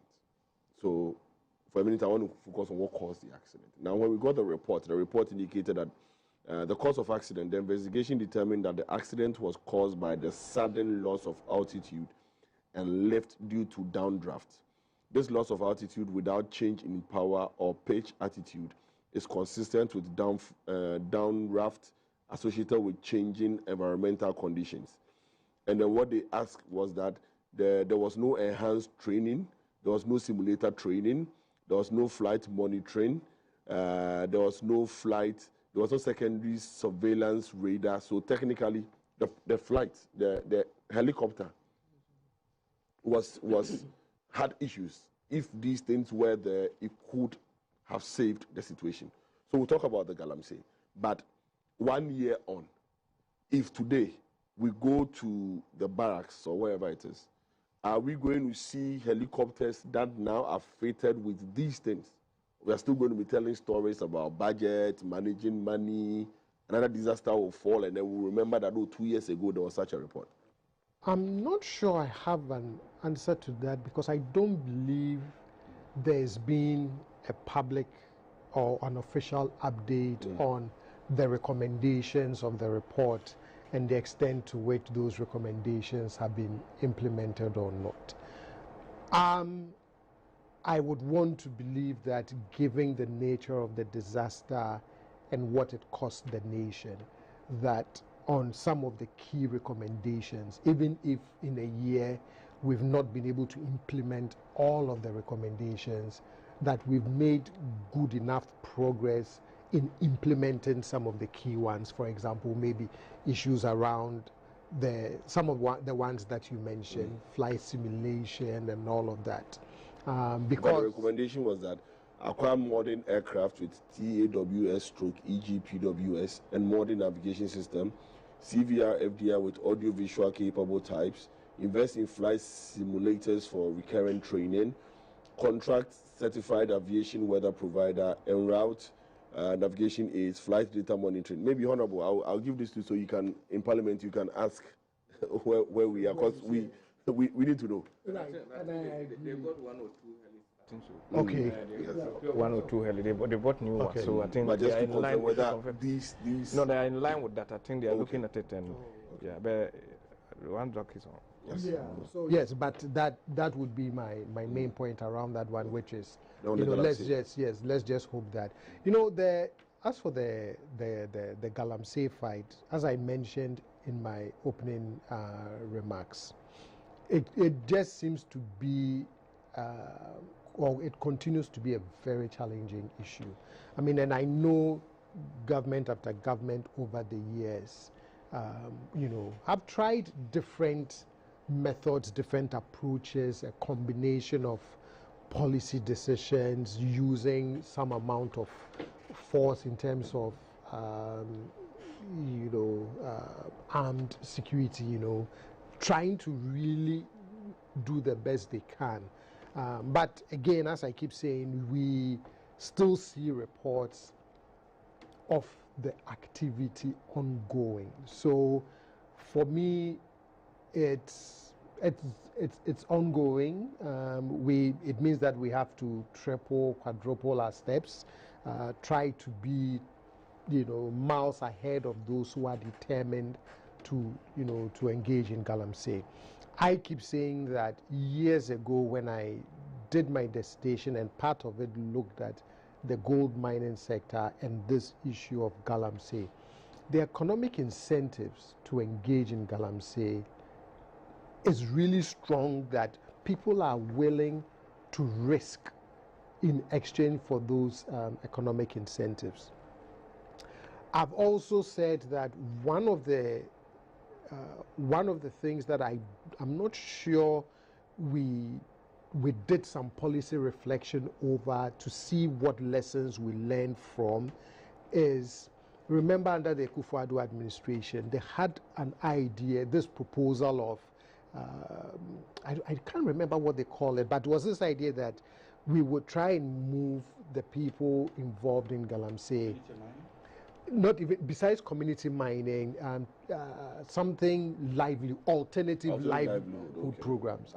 So again, are there some policy lessons from alternative livelihood programs? I know that one of the feedback I got from someone I was having that conversation with said the alternative livelihood programs and how much it was paying people you were trying to get away from Galamsey paled in comparison to what they would get if they would go and do Galamsey. But it's still a conversation worth having. It's an issue worth looking into. But you would have to fight it on different fronts. How you change the economic incentives, alternative livelihoods, punishment for those you get them, those who finance it, and not just the people you catch in the act. All of those things would have to continue, intensifying, because at the end of the day, the effects of Galamsey does not discriminate among Ghanaians. Right. We will all, quote unquote, suffer from it if we don't deal decisively with it. Right. Larry Shak. Thank you very much. Let me just correct something Austin has made. Sometimes Austin has this habit of subtly attacking the MPP, and sometimes he actually opened fire. Yes. So sometimes I doubt. You know what is interesting also? Yeah. I've also started on this, and then the NDC have made the same point. Okay. But today he actually a habit fire on the MPP. In a subtle way, attacking the NDC. So, Austin, I think you're a neutral person. No, I doubt it. I doubt the neutrality. That's the point I'm trying to make. By asking, yes. The thing is that I don't dabble in partisan politics, but today you were. No, that's the thing is that when it comes to matters of politics, I'm a political animal. Politics, I'm not neutral. But partisan politics, I don't dabble in them. So politics, I'll hit you, because the thing is that, why, you were in government, I pay tax. Also, when I criticize this government, I criticize the government because I pay tax to them. So I can hit you. Okay. No. Today was an open fire on the MPP because you were trying to mislead Ghanaians that the NDC have the interest of Ghana at heart when it comes to fighting Galamsey. You even suggested that they should make a law making it impossible for a future MPP government to legislate mining in forest reserve. Maybe you were not around in the lead up to the 2024 elections. When the civil society group pressed on President Akufo-Addo to repeal the LI in mining in forest reserve, he did agree with organized labor that he was going to suspend the LI and that Parliament would have the opportunity to repeal it. I don't think he just got up one day and said, let's allow mining in forest reserve for what all the bad reasons you try to insinuate. But he did recognize there was a problem and he will repeal it. When we never had the opportunity to repeal it, you seem to have suggested that John Mahama cabinet just sat there and repealed the national interest. No, that wasn't what happened. He was forced to repeal it, even though he was pressuring during the opportunity to do it. When he had the opportunity, he didn't do it. He was forced to do it. And he was even considering an amendment. And it turned out that he has to repeal it because the good people of Ghana did not agree. So that suggesting you should say true to the fact. But I didn't even talk about that. But the point I spoke about the EI. So that's what it doesn't matter. So I'm not even doubling that. Okay. So Ishak, please go on. Okay. They will not even allow me to speak. Your government okay. made that law. Whatever point I want to make is that. I'm surprised you are So saying please note your point. Whatever point I want to make is that Galamsey did not start with President Akufo-Addo government. When I read about it, it has always been part of us since independence. For me, it is a collective failure, regardless of a political party. It is a collective failure. Even though you say you don't do partisan politics, you are part of the failure. It is a collective failure on the part of every Ghanaian to come in. And if we do not fight it, taking the national interest by all of us putting our efforts together rather than labeling this blame, as to want to make law, make it impossible when another person comes. I mean, we are lawyers. Parliament cannot bind another parliament. So maybe a consensus. No, Parliament does not bind. No, I mean, in terms of repealing I think what he was talking about is the law. So it's a law. But what I'm saying, I'm not saying the law is not binding. I can Parliament revoke, or I can Parliament say that because one parliament passed a law, it doesn't bind me. No, when I say parliament does not bind another parliament, you repeal it. I can't talk about that. But why? That's what we mean. In constitutional law, a parliament does not bind another parliament. Oh, it's binding. No, you take simple majority to repeal it. No, just... No, don't say that's not binding. No, but the way you are saying it, I think the point the way is you are saying it is as if a legislation of constitutional significance that you need to go to referendum to do it. No, a parliament doesn't bind another. But my point is clear that parliament can easily repeal anything. So I don't think the NDC would need to safeguard. No, when I say parliament doesn't bind another parliament, I think I'm clear enough. No, it's not. Well, please go on. Because we are talking to Ghanaians. Please so go when you say that, it is to suggest that laws passed by particularly the 8th parliament does not bind the 9th parliament. That's what the necessarily. That's what you are suggesting. In constitutional law, parliament doesn't bind another parliament. It's not. They cannot hold the hands of another parliament from acting. Which principle is that? It's not. They cannot hold. Okay. It's not a principle in constitutional law. Okay. So, Ishak, please go on. It's not. So the interaction suggests they don't want me to even speak my mind. No. So you allow me. You can disagree. The gentleman way to do it is to wait and get your opportunity. I've always allowed you. I disagree, but I allow you to flow. No, Ishak. So for me, the best legacy... Hold on for a second. Yes. You see, when you're on the football field, yes, the person you pay attention to is the referee. Okay, well. Yes. If you pay attention to the spectators, you won't play your game. That means the referee will need to be controlling the other players when they are. So that's what the referee is doing. So focus on me. They are keep committing foul, but the referee. No, but when you also keep hitting them. You see that? Yes. So for me, the point is... When you give invitations to treat and they make an offer. Without buttressing, the constitutional law would understand me that when we say parliament doesn't bind another parliament, means that parliament cannot hold another subcon parliament from acting. Future parliament can always repeal it. It's part of constitutional law. But the point I want to really make is that the best legacy we can leave for those ministers is to make sure that we find a way to stop the Galamsey. That is just the best legacy we can leave for them. Let's find a way as a country to stop it. The apportion of blames will not work. We have all failed collectively. Let's find a way to stop it. And let's not just attach it to one particular party failing, because it has always been part of us. And so far, what we are hearing, you are going to leave the problem. Because the recent report I heard was that the NIMO was not well resourced, to the extent that they even went to a particular town, a mob attack nearly killed members of it. Vehicles and other things, they have problems. So for me, I'm actually rooting for you to succeed. Another aspect of the legacy we can leave for them to make sure that such a similar tragedy. So the last one, then I go to Noah. Such a similar tragedy does not happen. And that is where we need to act on whatever recommendation a report comes to, so that we don't come back one day to be discussing another disaster. Yes. Okay. Noah, 1 year on, I don't know what you've heard or if you have any information on the RCOMS DEP. You remember the RCOMS DEP? That's where what they were going to launch, the Responsible Cooperative Mining and Skills Development Program. That's where they were going, that the crash happened. 1 year on, what do you know about the RCOMS DEP? Yeah, so I think when the current lands minister, I think took over the Ministry of Environment, he presented government's 5-pillar approach to addressing Galamsey. And I think the 4th pillar was the RCOMS DEP, right? And from all indication, government has rolled out that program where they are training people in sustainable mining practices and also training them in some other non-mining skills to provide some form of employment, like alternative employment to people, to prevent them from getting into these forms of illegal mining, right? So I think the government is doing that, but it is part of a holistic attempt to address the issue of illegal mining. And I'm very happy he mentioned that it's a collective failure. It's been there for so many years, right, since independence.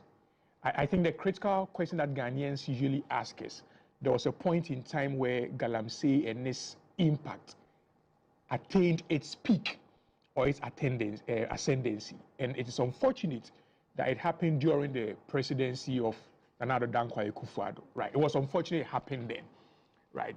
But again, the Mahama administration promised that it was going to address it. So you have to measure Mahama's administration against the promise that it made in fighting Galamsey.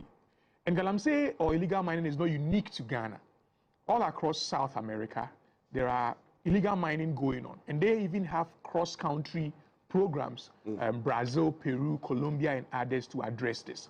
And I think that the 5-pillar approach that the Mahama administration has taken basically is drawing inspiration from what has been done in the South American country, right? By using security to address the issue, even though we recognize in all of those areas that security alone will not succeed.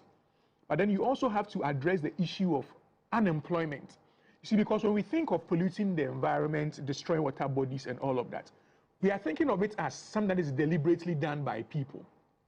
But we lose track of the real issue when we think of it that way. Nobody really sets out to go and pollute the water. People go there to find a living. And it's out of finding that living that the waters get polluted. So addressing the issue of Galamsey goes beyond arresting people, which I think this government and even the previous government tried to do. Because as I speak now, there are over 600 cases in our courts trying people for illegal mining. But people are still going back to do illegal mining. So it is also an issue of unemployment. And that is why the RCOMS DEP comes in.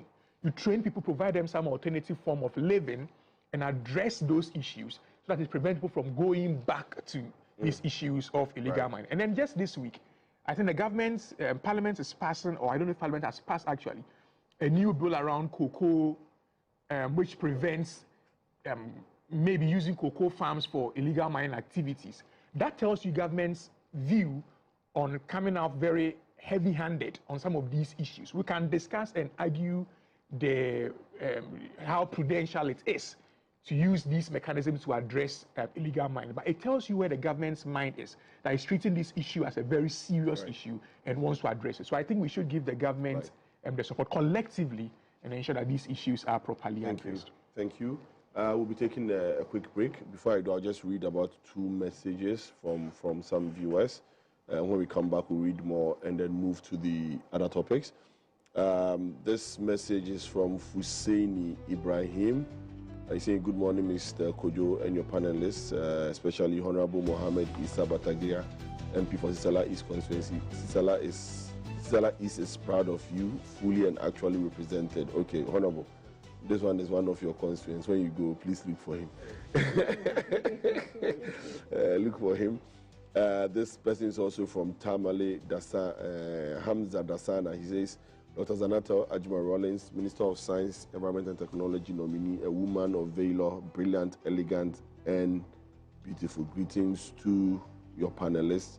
Okay, there are a few more here, but I'll take a quick break. When we come back, we'll go to Lawyer Ishak to tell us why he thinks, or he and his party thinks, the democracy is under attack, especially when they were allowed to demonstrate peacefully and go to the presidency to submit their petition, go to the Supreme Court to submit, and yet they believe democracy is under attack. We'll be right back after this break.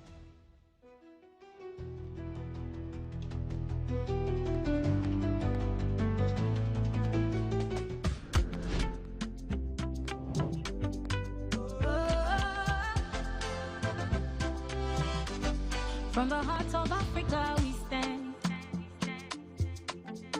building dreams across the land. Every step we take your side, helping you rise, taking you higher. Strong as a group, close as a partner. Bank of Africa lifting you higher. African Bank with global reach. BOA make your future glow. Strong as a group, close as a partner. Bank of Africa lifting you higher. African Bank with global reach. BOA make your future glow. BOA, we go there for you night and day. Strong as a group, close as a partner. Bank of Africa lifting you higher. Bank of Africa, as strong as a group, as close as a partner.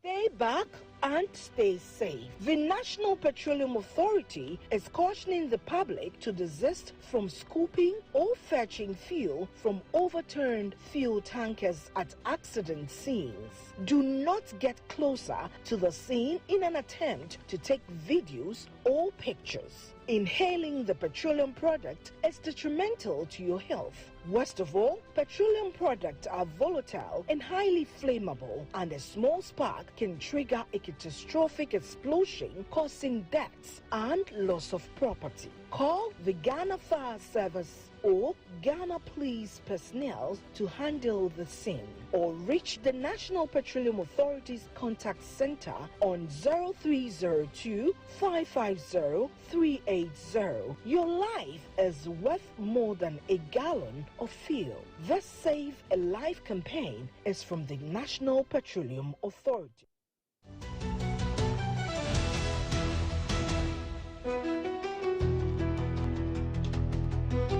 Presenting the first petition to the Supreme Court, Minority Leader Honorable Alexander Apenyo Marking addressed supporters at the forecourt of the AMA Sub-Metro office.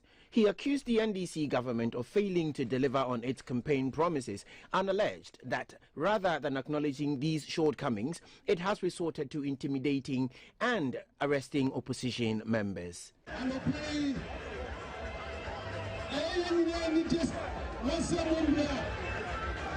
Everybody time demonstration with you. You catch them to say, you can say, hey, awesome, dear. All these are buying, I want to buy your phone to control. Your phone quiet demonstration. So that he having a lease allows somebody to do galamsey. So he's vicariously liable. So he should go to jail. We all thought Untumi was involved in galamsey, not knowing that was not even the charges. So you put him in jail, 20 years. You remove the Chief Justice. What did she do? Because you wanted to capture the judiciary. And today, as all judges are on vacation, the government has directed the Chief Justice to give dispensation to some judges only to try matters involving MPP activists. That is wrong. For GBC News, Darrell Alan Tego reporting.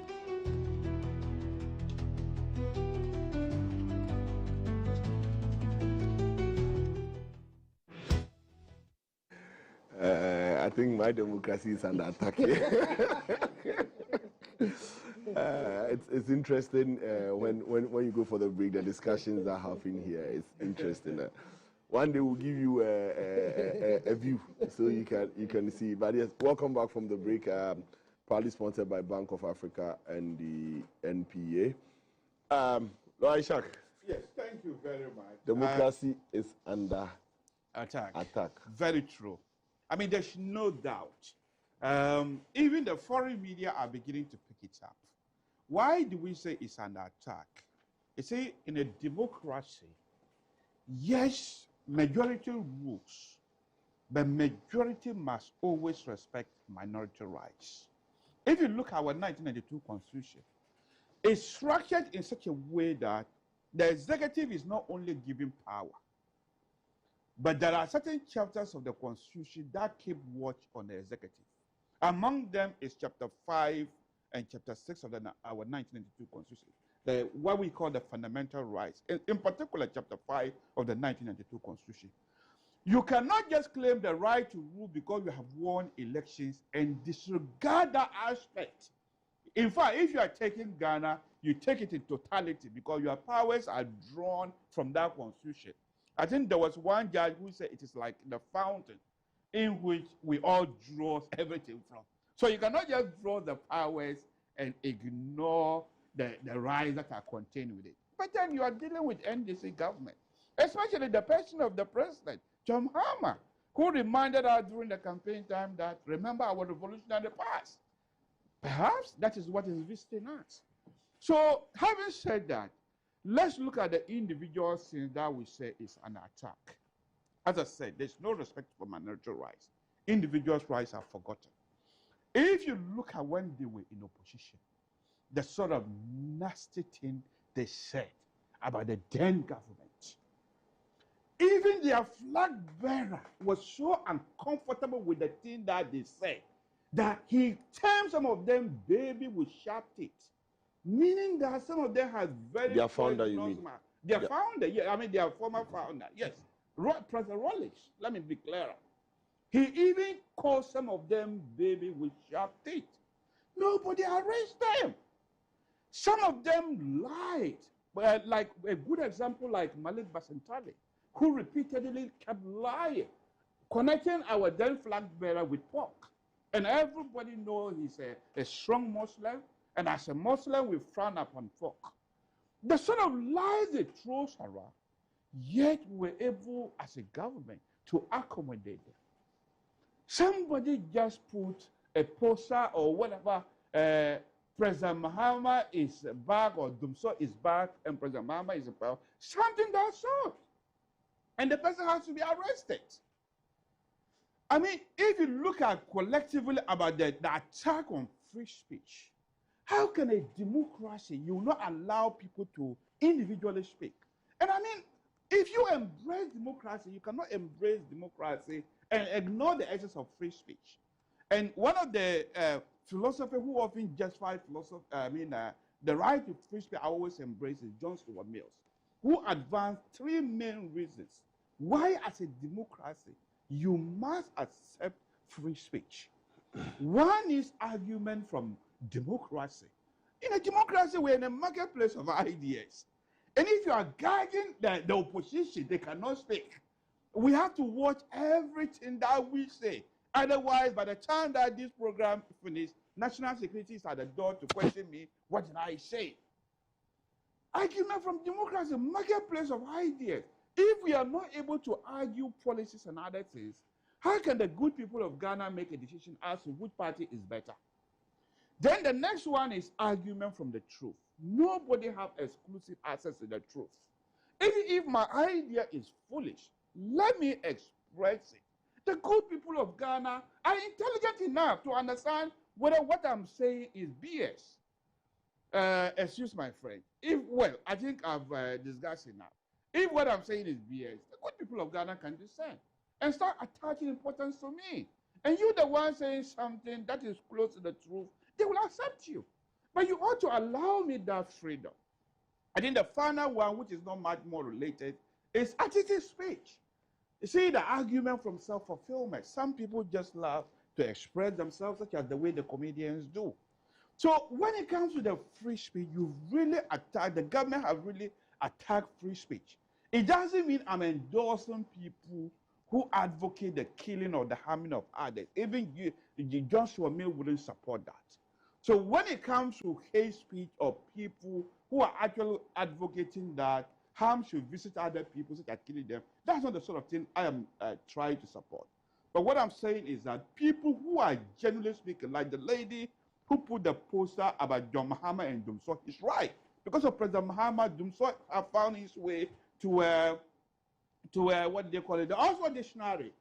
And the prosecutors in America suggest that they really compounded it, because there is a recent prosecution in America that suggested that his ministers were even taking bribes when we were sleeping in darkness.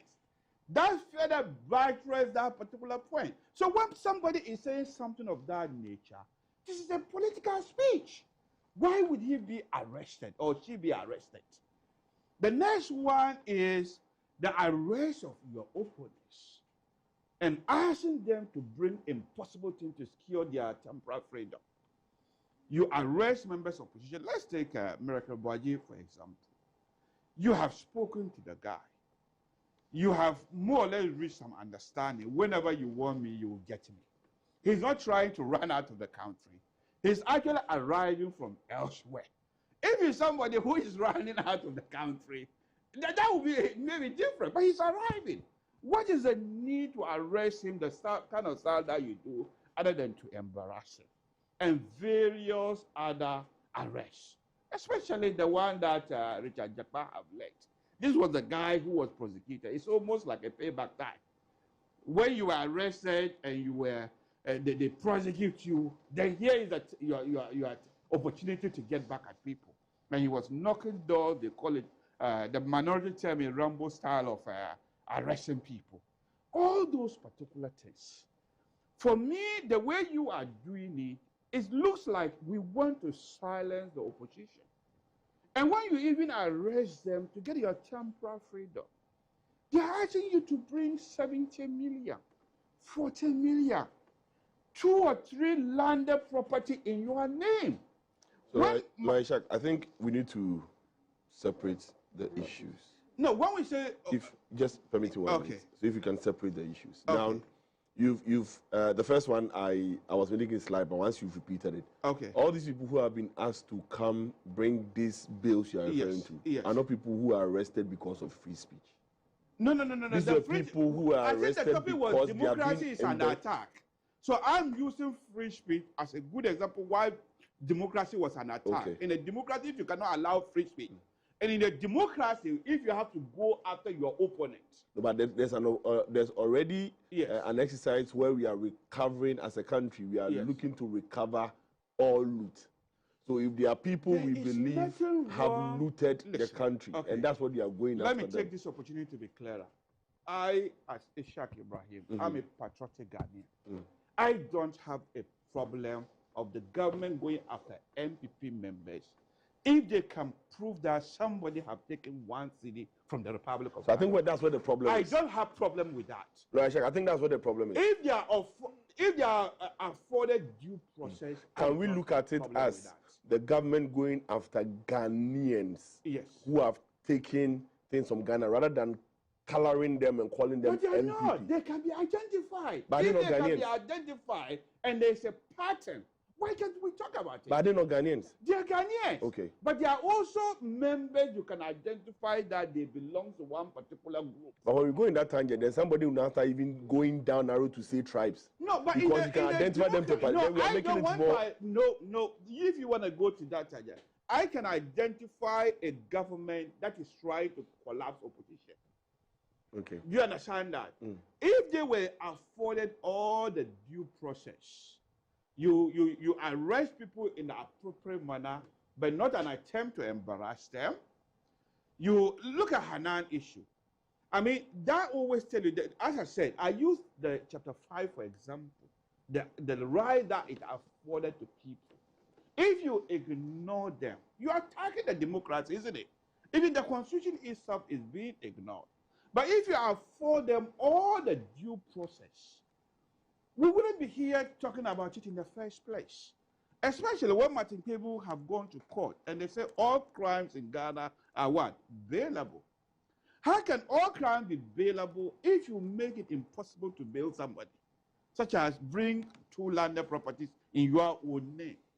If I don't have the capacity to produce such a thing, it means the crime is not bailable, isn't it? Because what you are asking me to bring is impossible. And it is a wrong precedent you are setting. Because if you set that precedent, and you say we shouldn't complain today, because if you're a minority, you are also given a role by Ghanaians. While they give other people the role to govern, you are given a role to hold the people who are governing to account. And if you are abusing the powers, we have every right to say. So a future government requiring you to bring 50 goats or 200 cattle, how are you going to complain against it? Okay. So for me, the democracy is under attack because the constitution itself is under attack.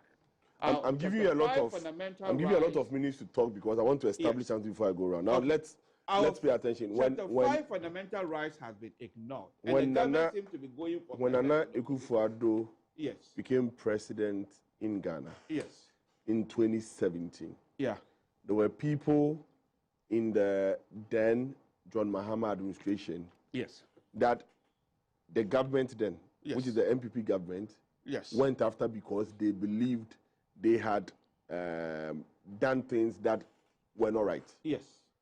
Would you also call that targeting? I don't.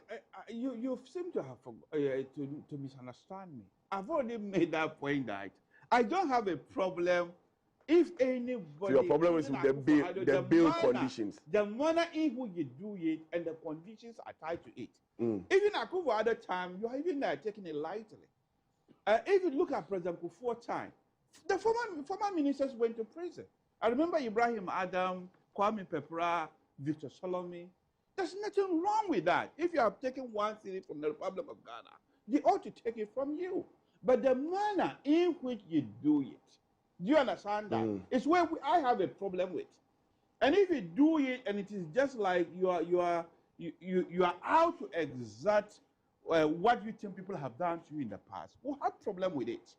But if you have the enough evidence, you arrest them in a proper manner, you process them.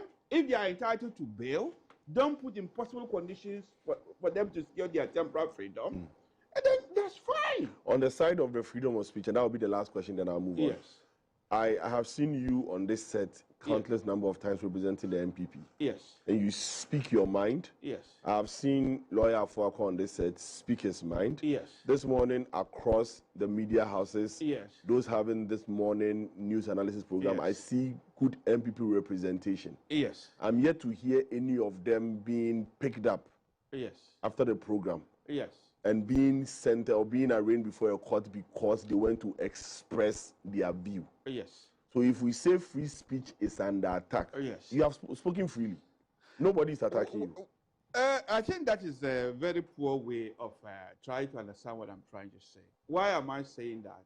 They don't they don't have the capacity to even pick up everybody at a go. It's a crippling effect, isn't it? They start with few, and if you journalists think you are even safe, watch. Until they finish members of the opposition, they will come after you. So it's a gradual process. They pick some. If there's no pushback, they move forward, and they can find any flimsy excuse. You tell me, what is wrong with somebody putting a poster saying Dumsor is back? But if you go, like you said, since you're a lawyer, since you're a lawyer, speech. Okay. So you see that it is a political speech, and you have to also remember our history. So, when President Kufuor took power, we repealed the criminal libel bill. This is a criminal libel bill through the back door. Do you think if somebody publishes a false statement that or a rumor that can likely cause public fear, it's not an offense? What public fear? You know what? Telling somebody Dumsor is back. But one, is it true? That time, what is doom? So I understand, I don't speak Twi, but I understand when they say doom means on and so means off. Or the opposite. You see that? Eh? In the international dictionary. You see that? No, because it's a Doom change is in off. language. If it is my language, Doom I is can off, explain it. so is on. Yes. So what is wrong with somebody say John Muhammad is back, the light is on, the light is off? Which it is true. About 4 months ago, we were told they were changing transformers. When they cannot point to a particular transformer, I think a week ago or so, there was almost total darkness across the country. I've allowed you 15 That minutes. is a political speech. Great. Doc. That is a political speech, my friend. I don't want to go to a honorable street because it will be far for far. So let me quench it with TDD. And now, I mean, being the I'll call you the heart of democracy in Ghana for me. What is your take on this claim that democracy in Ghana is under attack? So, you know, it's whenever any person or group of persons make an assertion or a claim, there are some things they point to, right, to say this is the basis upon which we are making this assertion.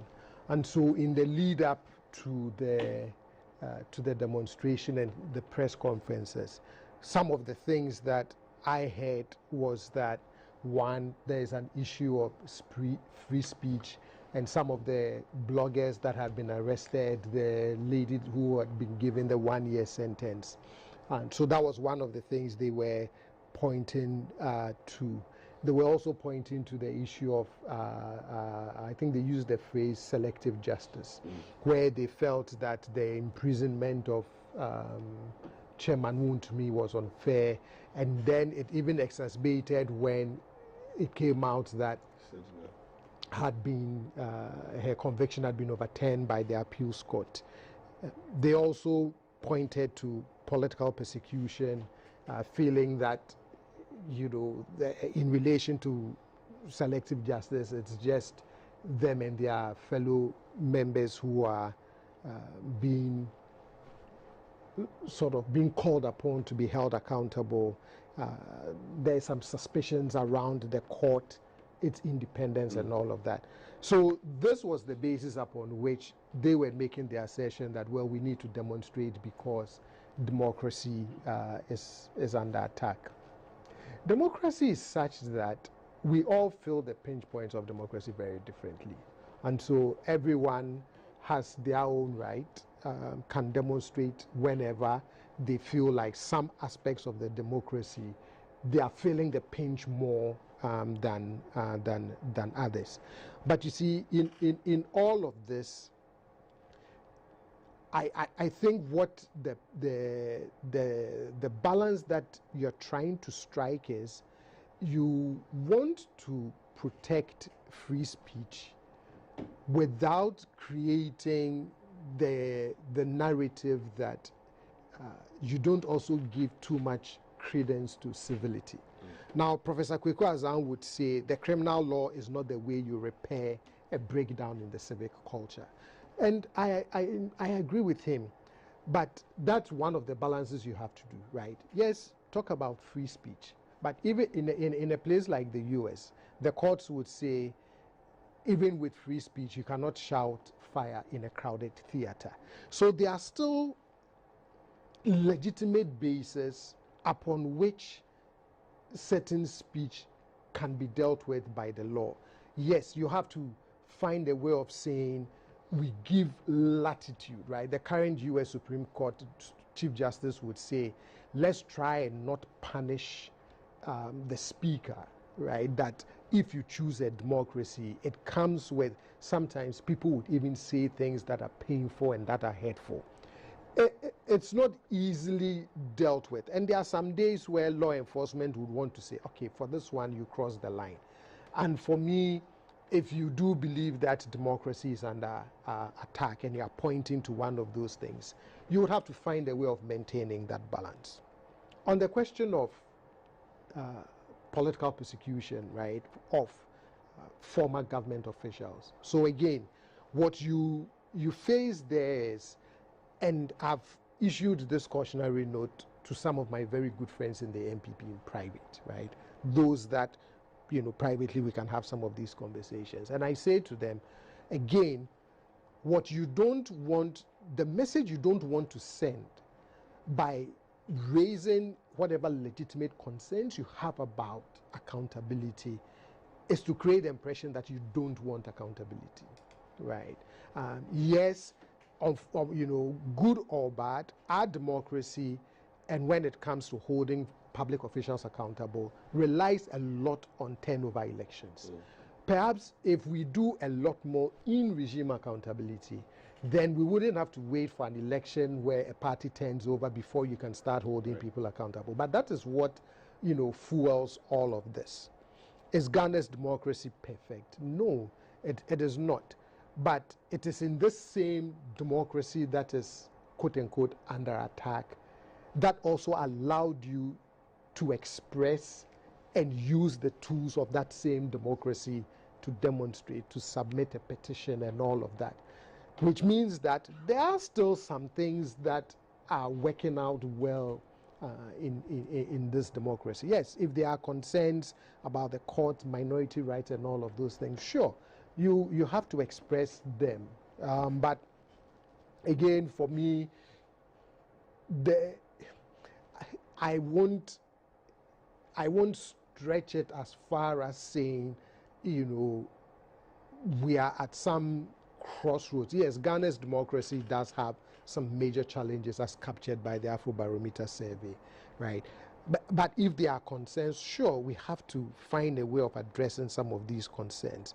But what you don't want to do in the process to create this narrative that it is sort of near total collapse, because in my humble opinion, we are not there.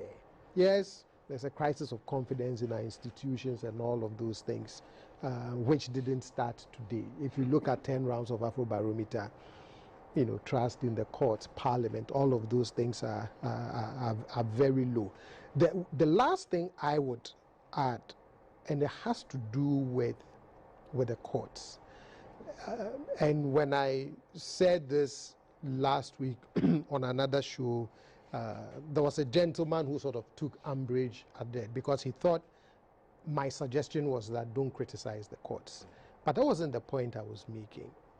You don't grow strong institutions as a country when your rhetoric, because you disagree with their decisions, can have the unintended consequences of making them weak. Because it is these same institutions that you turn around should you also seek a redress of a grievance or something. But the rhetoric is getting to the point where it's as though we are saying, if an institution makes a decision that I don't like, then it means that institution is compromised, right? That there's something wrong with that institution. But if they make a decision that I like, then it means something is all is well with that institution. And when I hear rhetoric like, no evidence, the courts are in cohort with the executive and all of that, who knows? Maybe I'm naive about the everyday realities of our democracy and our politics. But I find it, then I ask myself, then what's the point, right? Like, if truly, I can just walk you into a court and tell a judge, jail this person for having done nothing, then that's a scary point, in our democracy. And it is, for me, rhetoric like that I worry about, that says the test of how we feel about our institutions is not when you agree with their decisions. It is how you react when you deeply disagree with them. Thank you. Honorable. Well, Kojo, I think that you've been able to once again smartly daze the fire, so by bringing in Doc. But on Thursday, the 6th of August, what happened to me was just a beautiful Soroku procession. And you saw the beautiful people had time to dance to the extent that they were even exposing the weaknesses of men. That was caught on camera. You saw that. It was a procession that gave people the audacity to hold mics and be calling the president, who is mourning our gallant Ghanaians who lost their lives, names. But they went scot-free. The procession that gave the mandate to go to otherwise a place that was once a security zone to submit a petition by down-talking somebody who could equally be what? The chief of staff or even the president if she was given the chance. We saw that. So if they say democracy is under attack, I don't know what kind of attack they're talking about. What is under attack is recklessness and you what? See, you are arresting TikTokers. No. You are arresting their party people who are commenting on social media. Let's not confuse reckless conversations or threats with democracy. You made a point about they keep using this example of Doom Sutton. Doomsa is back. I think when we sat here, the same table, we said that if it's just about Doomsa, I don't think that nobody should go arrest. But we here repealed in 2001 under President Kufuor, repealed the criminal libel law. Is that not? But in the same, we still have electronic laws that frown against what? False publications. And I think eventually the conversation came that the gentleman picked a signpost and put the president place. So the people said that no, he doctored that. That was it. But eventually that one even ended. But trust me, if that law was viable and being used in 2022, where Mr. Thompson, who said the president, wife, and the family used the presidential jet to go to London to shop, was he not arrested? Bobby Ansah, was he not arrested? Occupy Jilobi house, we don't know, about 48 of them, we not arrested. What happened in this country? To the extent that even in this country, they brought in school feeding, free senior high school. Feeding became a problem. The headmasters conference, the CHAS. Headmasters were afraid to even comment because if you comment, they move you from your school. In this country. Let me tell you, this is the President John Dramani Mahama when he was leaving power in 2016. Our rating, international in terms of international press freedom, we were 26. Even if I want to do it year on year, this is the second year, almost second year of his second term. The second year of the second term of Nana Akufo-Addo, Ghana was rated 60. 60 in the world ranking. Today, the second year of John Dramani, we are rated 39. That's international recognition of the gentleman who came once again to save our democracy. And we say what? Well, if indeed the party is sinking, then he made a point that we are trying to collapse. What I've seen in elections, 2024 election gave us a signal that it is not opposition party that kill party. It is your own behavior and government that will kill your party. They were in power. They did everything. Whatever IPAC at a point, NDC even said they won't go for IPAC. We were here in this country. But Ghanaians said no, the recklessness is too much. You've sunk us into horrible abyss that we can never come back. To the extent that our economy is run junk. We are laughing stock in terms of economic performance in the global space. Based on that, you lost woefully by almost 1.7 million votes. That's not Ghanaians. Reducing your number in parliament from 137 to 88 and subsequently what? To 87. That is Ghanaians speaking. It's not political party speaking. And I think that is a very good lesson for every politician. And trust me, at least myself sitting down here as a member of parliament for Sisal is Isa Mohammed Bataglia, and my good brother, Lawyer Shak, cannot be a representation for all MPP actors. No, I cannot equally be a representative for all NDC actors. Some people in government did something. If they've been called to come and respond to it, let them do it. But where we can all run around political coloration and begin to taint a particular picture, calling all good people to come and talk on behalf, that's not what we are in. I think his point is that he's not against that, but he's against what looks like an out of mind bills conditions, which they can't be. You submitted a petition to the Chief Justice himself, indicating that to the Chief Justice in his face that they should make sure that they don't allow political interference in what they do. That's the court. That is being the bosom of what? The platform for enforcing our justice system. The court. Whatever that transpires, we are talking about bail systems. Bail systems are not being done in the Flagstaff House or Jubilee House. It's in the court. And the same court gave what? The judge the discretion based on what the person thinks. And you, the one who is affected, there's also a procedure. I've made a point that, yes, if me, I think that I've been, we have something in law, you are the lawyer, the lawyer said to guide me, forced imprisonment. To the extent that it's even actionable for PSA. You don't even need to prove injury, is that not it? Maybe I should be you don't need to prove. So if you think that a state apparatus acted in a way that has forcefully imprisoned you, the remedies are there for you to follow. It's law. So how has it so soon become that the court is not a no-go area? In this country, when we use about 4 hours to panel a whole Supreme Court, people to sit on the case, that was adjudicated by the Speaker of Parliament, regarding people who made the decision to go and contest. In the same system that gave a Jachukwas when it was going for election, every day you have to appear before court. How so soon did we even just come to the point that we think that that court again is not reliable? Apart from the based on Article 146, closing down, that the Chief Justice was taking, where she fought this thing right from the Supreme Court, even to the ECOWAS court. She did that. So I think that when your rights are being trampled upon, the courts are there. But when in your own quest, you are bastardizing the court that you think that should be a savior, then it means that you are confusing the whole system. And I'm telling you, the data out there does not support what you are doing. And you gave a very clear example here. To the extent that we think that, no, you can sit down. Look, he is here. They have experience internationally. If I sit here and I write a letter to the US president indicating that I'm trying to kill him, they will not even just look at the content of the letter, the ink that I used to write it. They will investigate it. They have been practicing democracy for over 200 years. Can I go and stand in the halls of US and tell them that I'm a terrorist? Can I do that? Is that not free speech?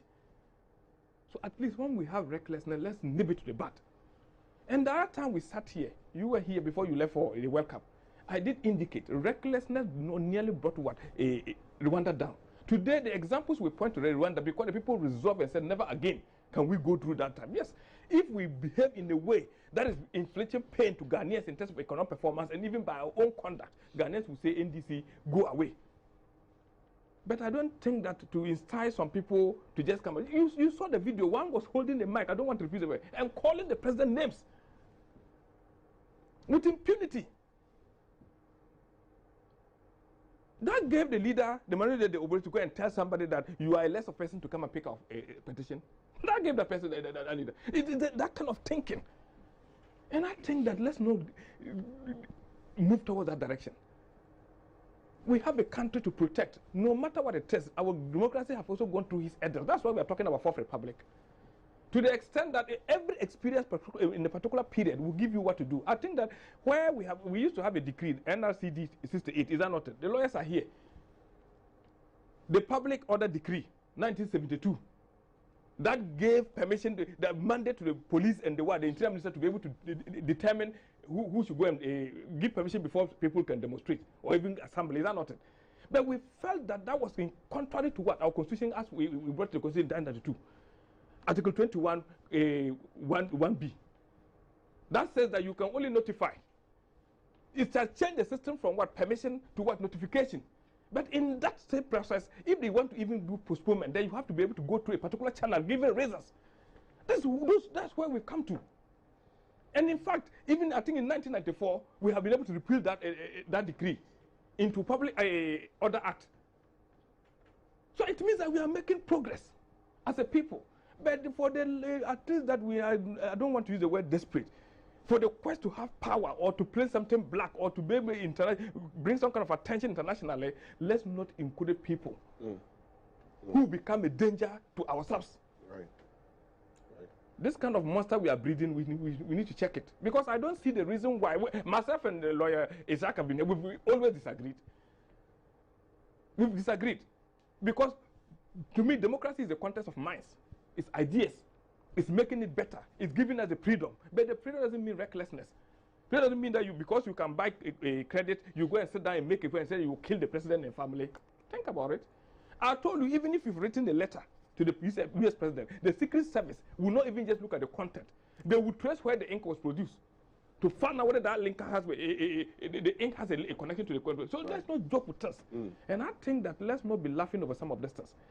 Democracy clearly has been enhanced. And I've given you data to prove it. As we stand now, even Ghana, in terms of democratic credentials, press freedom is doing far more better than where we inherited our democracy from. Thank you. So to me, it's nothing but to go to where a form of mobilizing their base to tell them that we still exist. That is politics. But don't confuse us with the fact that we are under attack democratically. So we are a country with a destination in mind. There's somewhere we want to go. Would we ever arrive there if we keep being referred to? We did this in the past, we tolerated it, so you also tolerate it, even if it's wrong. Especially when you campaign on research. Well, the research is here. I think it's impossible to achieve the objectives we have as a country if we stick to the politics of equalization. It will be impossible to do that. And I think everyone I've listened to so far has made the point that the decision to vote the NDC into power was partly, or maybe primarily, based on the fact Ghanaians were disillusioned. They did not like what was happening under the past administration. And so that contributed to the decision to vote the NDC into power. So that would mean the NDC cannot continue on the same tangent, because then Ghanaians did not actually have any change in fate. Basically, it's the same thing. But that leads me to talk about the demonstration yesterday, right? That's on Thursday, sorry. So there were about 7 points that the NPP listed in their petition. And if you permit me, I'll just mention them and then make my points quickly. The first was interference with judicial independence and subversion of legal due process. And on that point, the key argument the NPP made was the removal of the former Chief Justice. Second was politically motivated conviction and era of political prisoners. And there too, the major argument was the arrest and conviction of Chairman Wontumi. Then 3, they spoke about re-emergence of culture of silence and criminalization of speech and free speech, where they made reference to people who have made comments on TikTok, on other social media platforms. Then brazen display of selective justice and political double standards. And here they were talking about the arrest of the issue that came up with Honorable Afenyo Markin when he made a statement about the police officer, and according to some people have also made similar comments and nothing has been done. So they were talking about certain double standards, weaponization of state institutions and constitutional bill violation. I'm sure we remember that. Chairman Wontumi was an example of that. And I actually have a case in the Supreme Court challenging the practice of arresting people and imposing huge amounts as bail, and then the Yoko and the police refusing to present them in court, because I think it's unconstitutional. So I agree with the NPP for bringing this matter up. Concerns regarding the introduction of the tribunal. And then the 7 was the ultimate ulterior motive, a veiled third-term agenda.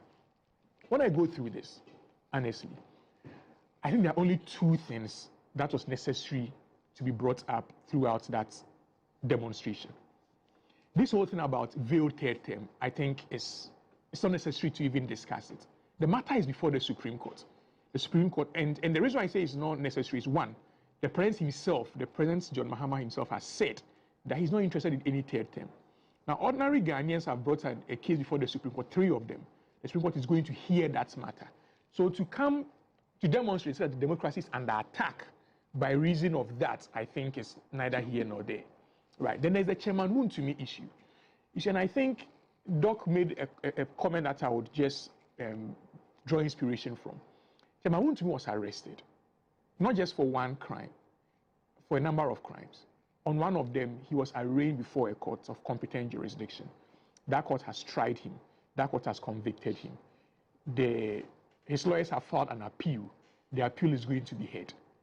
If you are going through this process that as a country we have adopted for ourselves as a means of addressing such issues, where then is democracy under attack?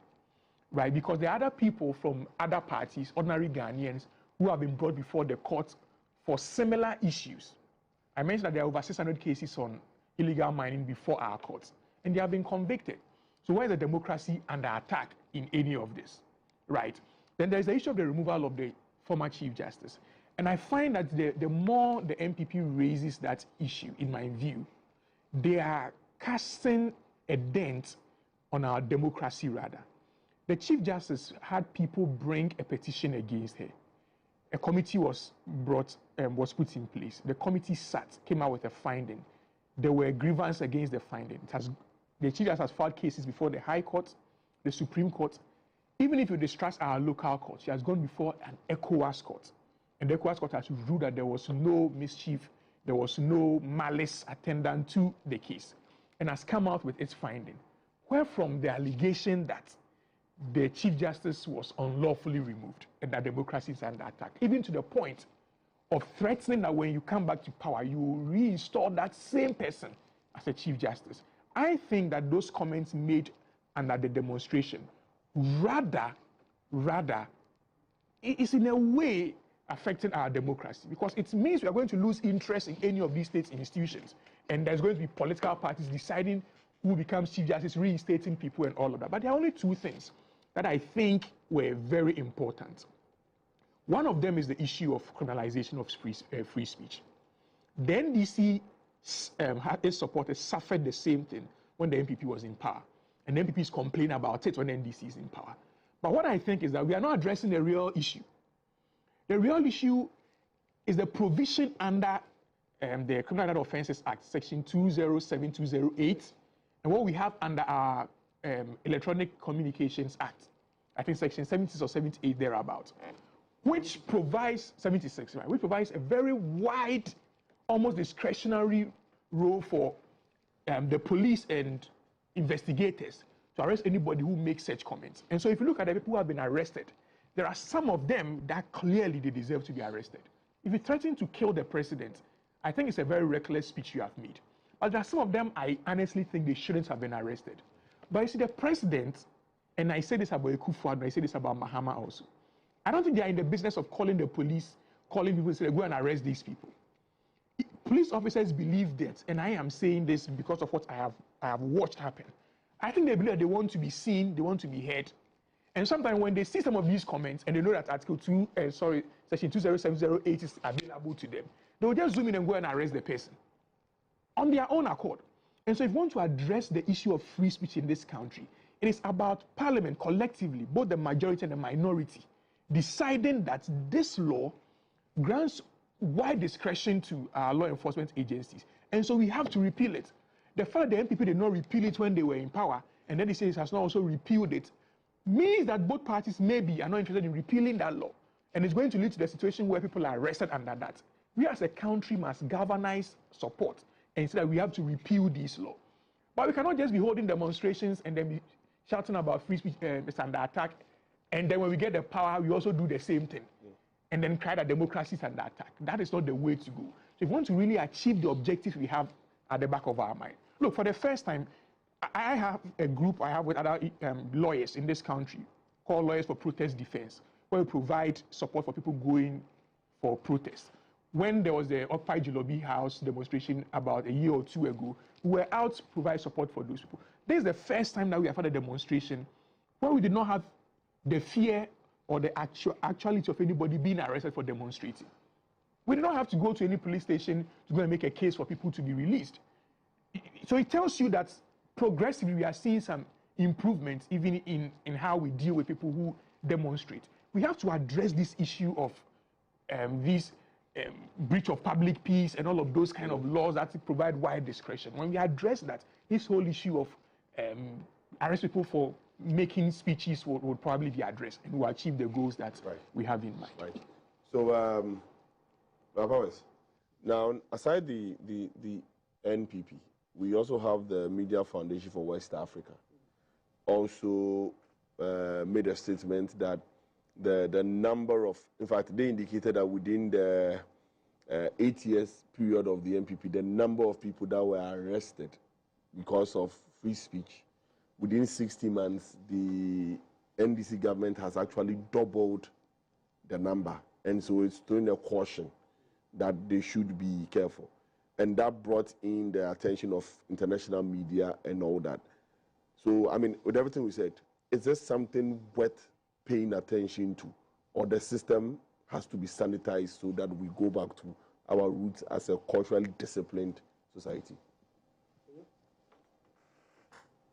I've had opportunity, in fact, Joy FM has also done an editorial on that, a research indicating that the number of individuals that have been arrested under sections 207 and 208 and section of Act 29 and section 76 of Act 775 as double and as you well articulated. But we are addressing the issue the wrong way. We all know the problem, but we are befuddled with the solution. We don't know where to go. First of all, are those laws not part of our laws today? Yeah. Are we saying that nobody should be arrested under those laws? Is that the argument? Are we saying that Parliament should make a law and then because we feel like it, we don't want to apply the law? Why do you send people to Parliament?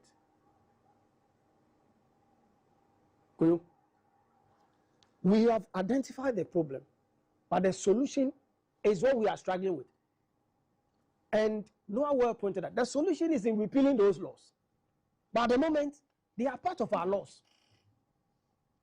Must we set them aside? That is unconstitutional. These are laws that are there. And you're saying they should not act on them, the police should not act under those laws. Because people are being arrested for some reckless comments. I don't understand when people start making those arguments. I just sit back and look at them. We all know the problem. That's one thing about Ghanaians. We all know the problem. But we tend to struggle with the solution. You know, I have a case in court on this matter where I'm asking the Supreme Court to strike those provisions out as being unconstitutional because I felt like Noah well articulated. I felt and I still feel that those provisions are in a way too unclear and they give wide discretion to our security officials to arrest people. And the matter is before the Supreme Court. But you must also understand that in the hate speech bill, remember this government is planning to enact the hate speech bill, the misinformation, disinformation, and hate speech bill. In that bill is a proposal for the what?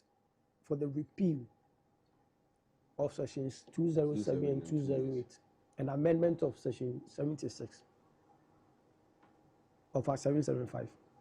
So you can see a direct intent to get rid of those bills. But the bill has not been transmitted to Parliament yet. And I felt, then let me go to the Supreme Court so that if Parliament is slow in repealing those provisions, maybe the Supreme Court may give clear indications. But because they are part of our laws, we cannot get rid of them overnight unless Parliament takes a decision or Supreme Court. So there are two individuals, two institutions, in fact, Parliament or the Supreme Court.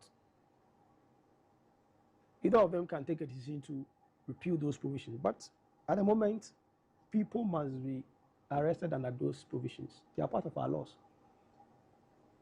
Sometimes when you pick at 29, you look at it, there are so many laws. Sometimes you ask yourself, people can be arrested under those provisions? Yes, they should, and they should. Why? If the police, don't forget that, if the police feel that you have breached a particular law, and they will send you to court, you have your day in court. So if you have, why do we make this fuss about? I mean, what's the whole fuss about? Won't those people arrested have their day in court? Won't they get opportunity to speak or defend themselves? If indeed they believe that those people were arrested under unmeritorious grounds, they should go and say that in court. But this thing that, oh, we are protecting democracy, so people should make careless talks. Could you?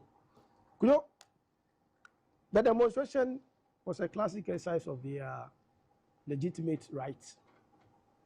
I mean, constitutional rights. Indeed. Honorable says it was Soluku. Indeed. It was an opportunity to galvanize their base. Sometimes if you want to see how popular you are, you want to you want to organize some of these protests or demonstrations. You remember NDC in opposition also organized a string of them. Akoyo, let me first commend the Ghana Police Service. They were professional on that day. In fact, I was impressed. And I always say that I tend to pride myself that we have one of the best services. No, we have the best, not one of. In Africa. No, in the world for me. Yeah. Because they were splendid. This is the police we need. This is the Ghana Police Service. The one that will go out of their way to please political powers. This is the service we want. In fact, I like the outfit. In fact, I saw some of the women. Very good. Honorable, sorry too. But, see, in the petition, the issues the MPP raised, let me tell you, it is 0.5% partly convincing, 99.5% preposterous. And I tell you this, with the issue of, save the issue of the removal of the Chief Justice, you know my position on this matter. I felt the government shouldn't have taken that route. But was it constitutional? Yes, it was. Was it legal? It was. But I just felt it was a political decision, which I felt this government could have done better. But that should not be the basis to say that the judiciary is under attack. Only one person. So judiciary is under interference. No, yes, I mean, it affects, they are saying that the independence of the judiciary has been interfered with, which I don't see it. As for the politically motivated convictions, Noah has dealt with it.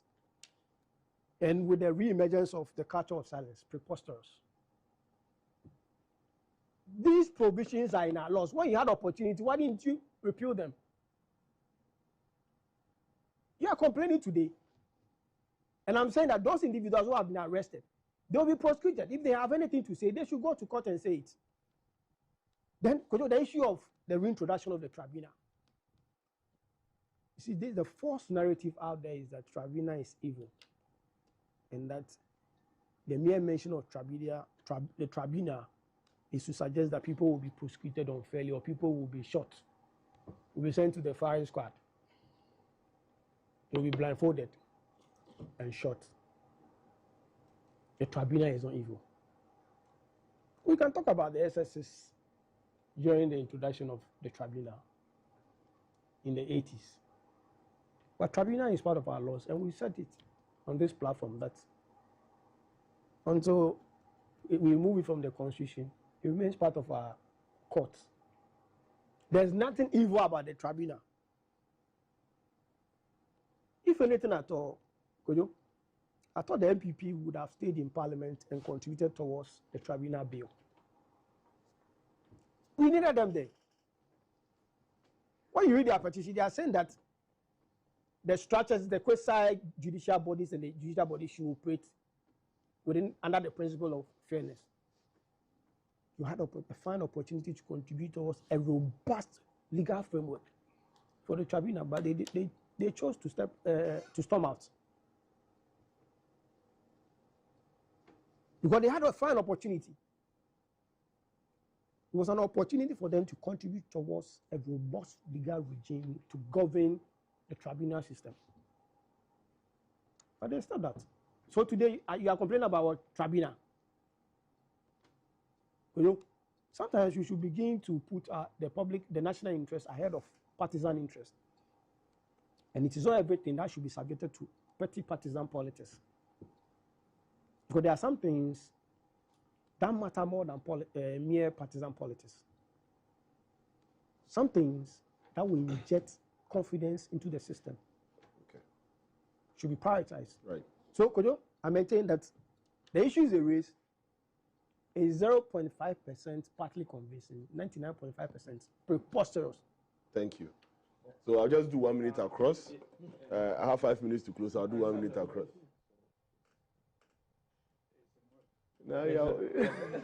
Okay. 1 minute, please go. I think it's quite depressing listening to both Austin and Honorable Issa on this particular issue. You see, I quite agree that those particular sections are quite offensive and need to go. Nobody doubts that, because for me, they are the criminal libel door through the back door again. They need to go. When it comes to defamation, if they have really defamed you, that should be reduced as a civil wrong. And as I've already said earlier, I don't defend those who call for harm on other people, including the president. Nobody defends those particular people. As I said, even the philosopher who justifies 30 seconds more. Believe these are Essex. But it doesn't mean that once they are in our criminal law, you must necessarily enforce them. That is not true. There's always a discretion attached to them. We have laws stopping this in a position in Ghana. Don't we see them intermingle with the police? They are not enforcing them. We have laws protecting children in Ghana, something we should have even taken seriously. Don't you see the children on the traffic? So let us not exonerate the fact that they are using those laws to pursue their political opponents. Thank you. Honorable. Yeah, but I think on the issue of prostitution, sometimes we've seen that there are reasons being prostitutes are being hounded up, so they do operations. So arrest too around that angle is there. Children, we've seen children being gathered and taken back to their countries when they are not even Ghanaians. That is also being enforced. But what we are seeing that when there's impunity and it's getting some kind of notoriety, law should be enforced. Because the law is there to kill a mischief. The mischief cannot be growing in height once you look upon them just because somebody thinks that the optics will not be good. That's what I'm talking about. And let me quote by saying that my national chairman, Asidu Nketia, he said that when we came as a party, did we enact any criminal law apart from the tribunal? No. So all the laws we came and met them. And even with the tribunal, what they were actually talking, the bill that were in parliament, I sat through and the focus was on what clause 4, where they were talking about the composition, where there will be additional 2 people who are non-lawyers. That has been their bane, because they think there's an opportunity for them to pile people. To just no, but it's not like that. Even the court that gave judgment in terms of Sydenham and then Wontumi, we are still against that court. Even with judges. Even with judges saying that Wontumi is a what, political prisoner. That's even the court. The High Court gave a judgment. Right. I think your point is good. No, no, unanimous 5. Okay. So I think that. I'll donate my 1 minute. 2 powers. Okay, 2 powers. You have to. I'll donate my 1 minute to Ishak. Yes, I'll donate my 1 minute to Ishak. Okay. So, Ishak, so do your 1 minute then. Powers. Yes. So it's not, is it the hypocrisy they talk about politicians? No, but he's donating. No. I accept it. That's why I'm expressing. So that's democracy. Yes. No, but the point I'm making about the hypocrisy of politicians. Now he's here defending the High Court. 2023, 2024. These were the people who talked down our judiciary to the extent that it reflected in the Afrobarometer report. That we have a whole Speaker of Parliament who had the opportunity to speak to Ghanaians. And the Speaker of Parliament made it very clear that the Supreme Court was in bed with the President and they were offending against the Constitution. Okay. And they needed to reply. Your 2 minutes. And the NDC as a party says that our Supreme Court independent will be compromised and nicknamed them unanimous FC. Okay. Your powers. I think they should commend this show for situating the conversation. In fact, when you look at when you listen to other platforms, the focus is on the utterances of Afenyo Maki. Yes. In fact, the demeaning commentary or the comment made by Afenyo Maki. But you have done well. Let me commend you because you have situated the conversation. Now we are even having to deal with the issues. No one dealt with the issues one-on-one. That is a plus to you. Thank you. And the show. But that scene, what Afenyo Maki did, I have said that Afenyo Maki should always be careful because of the trajectory he's taking. It's not helping him. This is not how he should be known for, and what he should be known for. He should be known for something. You remember the last time he had to run down a whole judge because of what politics. And I get uncomfortable, and he's a senior lawyer. You make scathing comment against a judge or about a judge. Tomorrow when you appear before him and he rules against you, you will say, oh, it's because of what I said. Right. Thank you. So I'll read a few, I think about just 2 comments, then we close. So this comment is from Kweku Alapa. She says, this to you, Lawyer Ishak. I believe Lawyer Ishak was living on the moon when the Akufo-Addo was in power. Does he want me to list the atrocities committed during the MPP regime? Was Captain Smart, Mensa Thompson, Bobby Ansano arrested when they mentioned the Akufo-Addo and Baomia's wives? Okay, so the other things I would mention. Lawyer Ishak, I have another one for you. Your MPP is moving slowly into extinction. So this is from Eddie Inachimota. This person, let me check the name. Okay, they don't have a name. He said, no one needs to teach the IOCO or the Ghana police how and when to effect an arrest, as these are matters governed by established laws, procedures, and professional protocols. I'll read one more.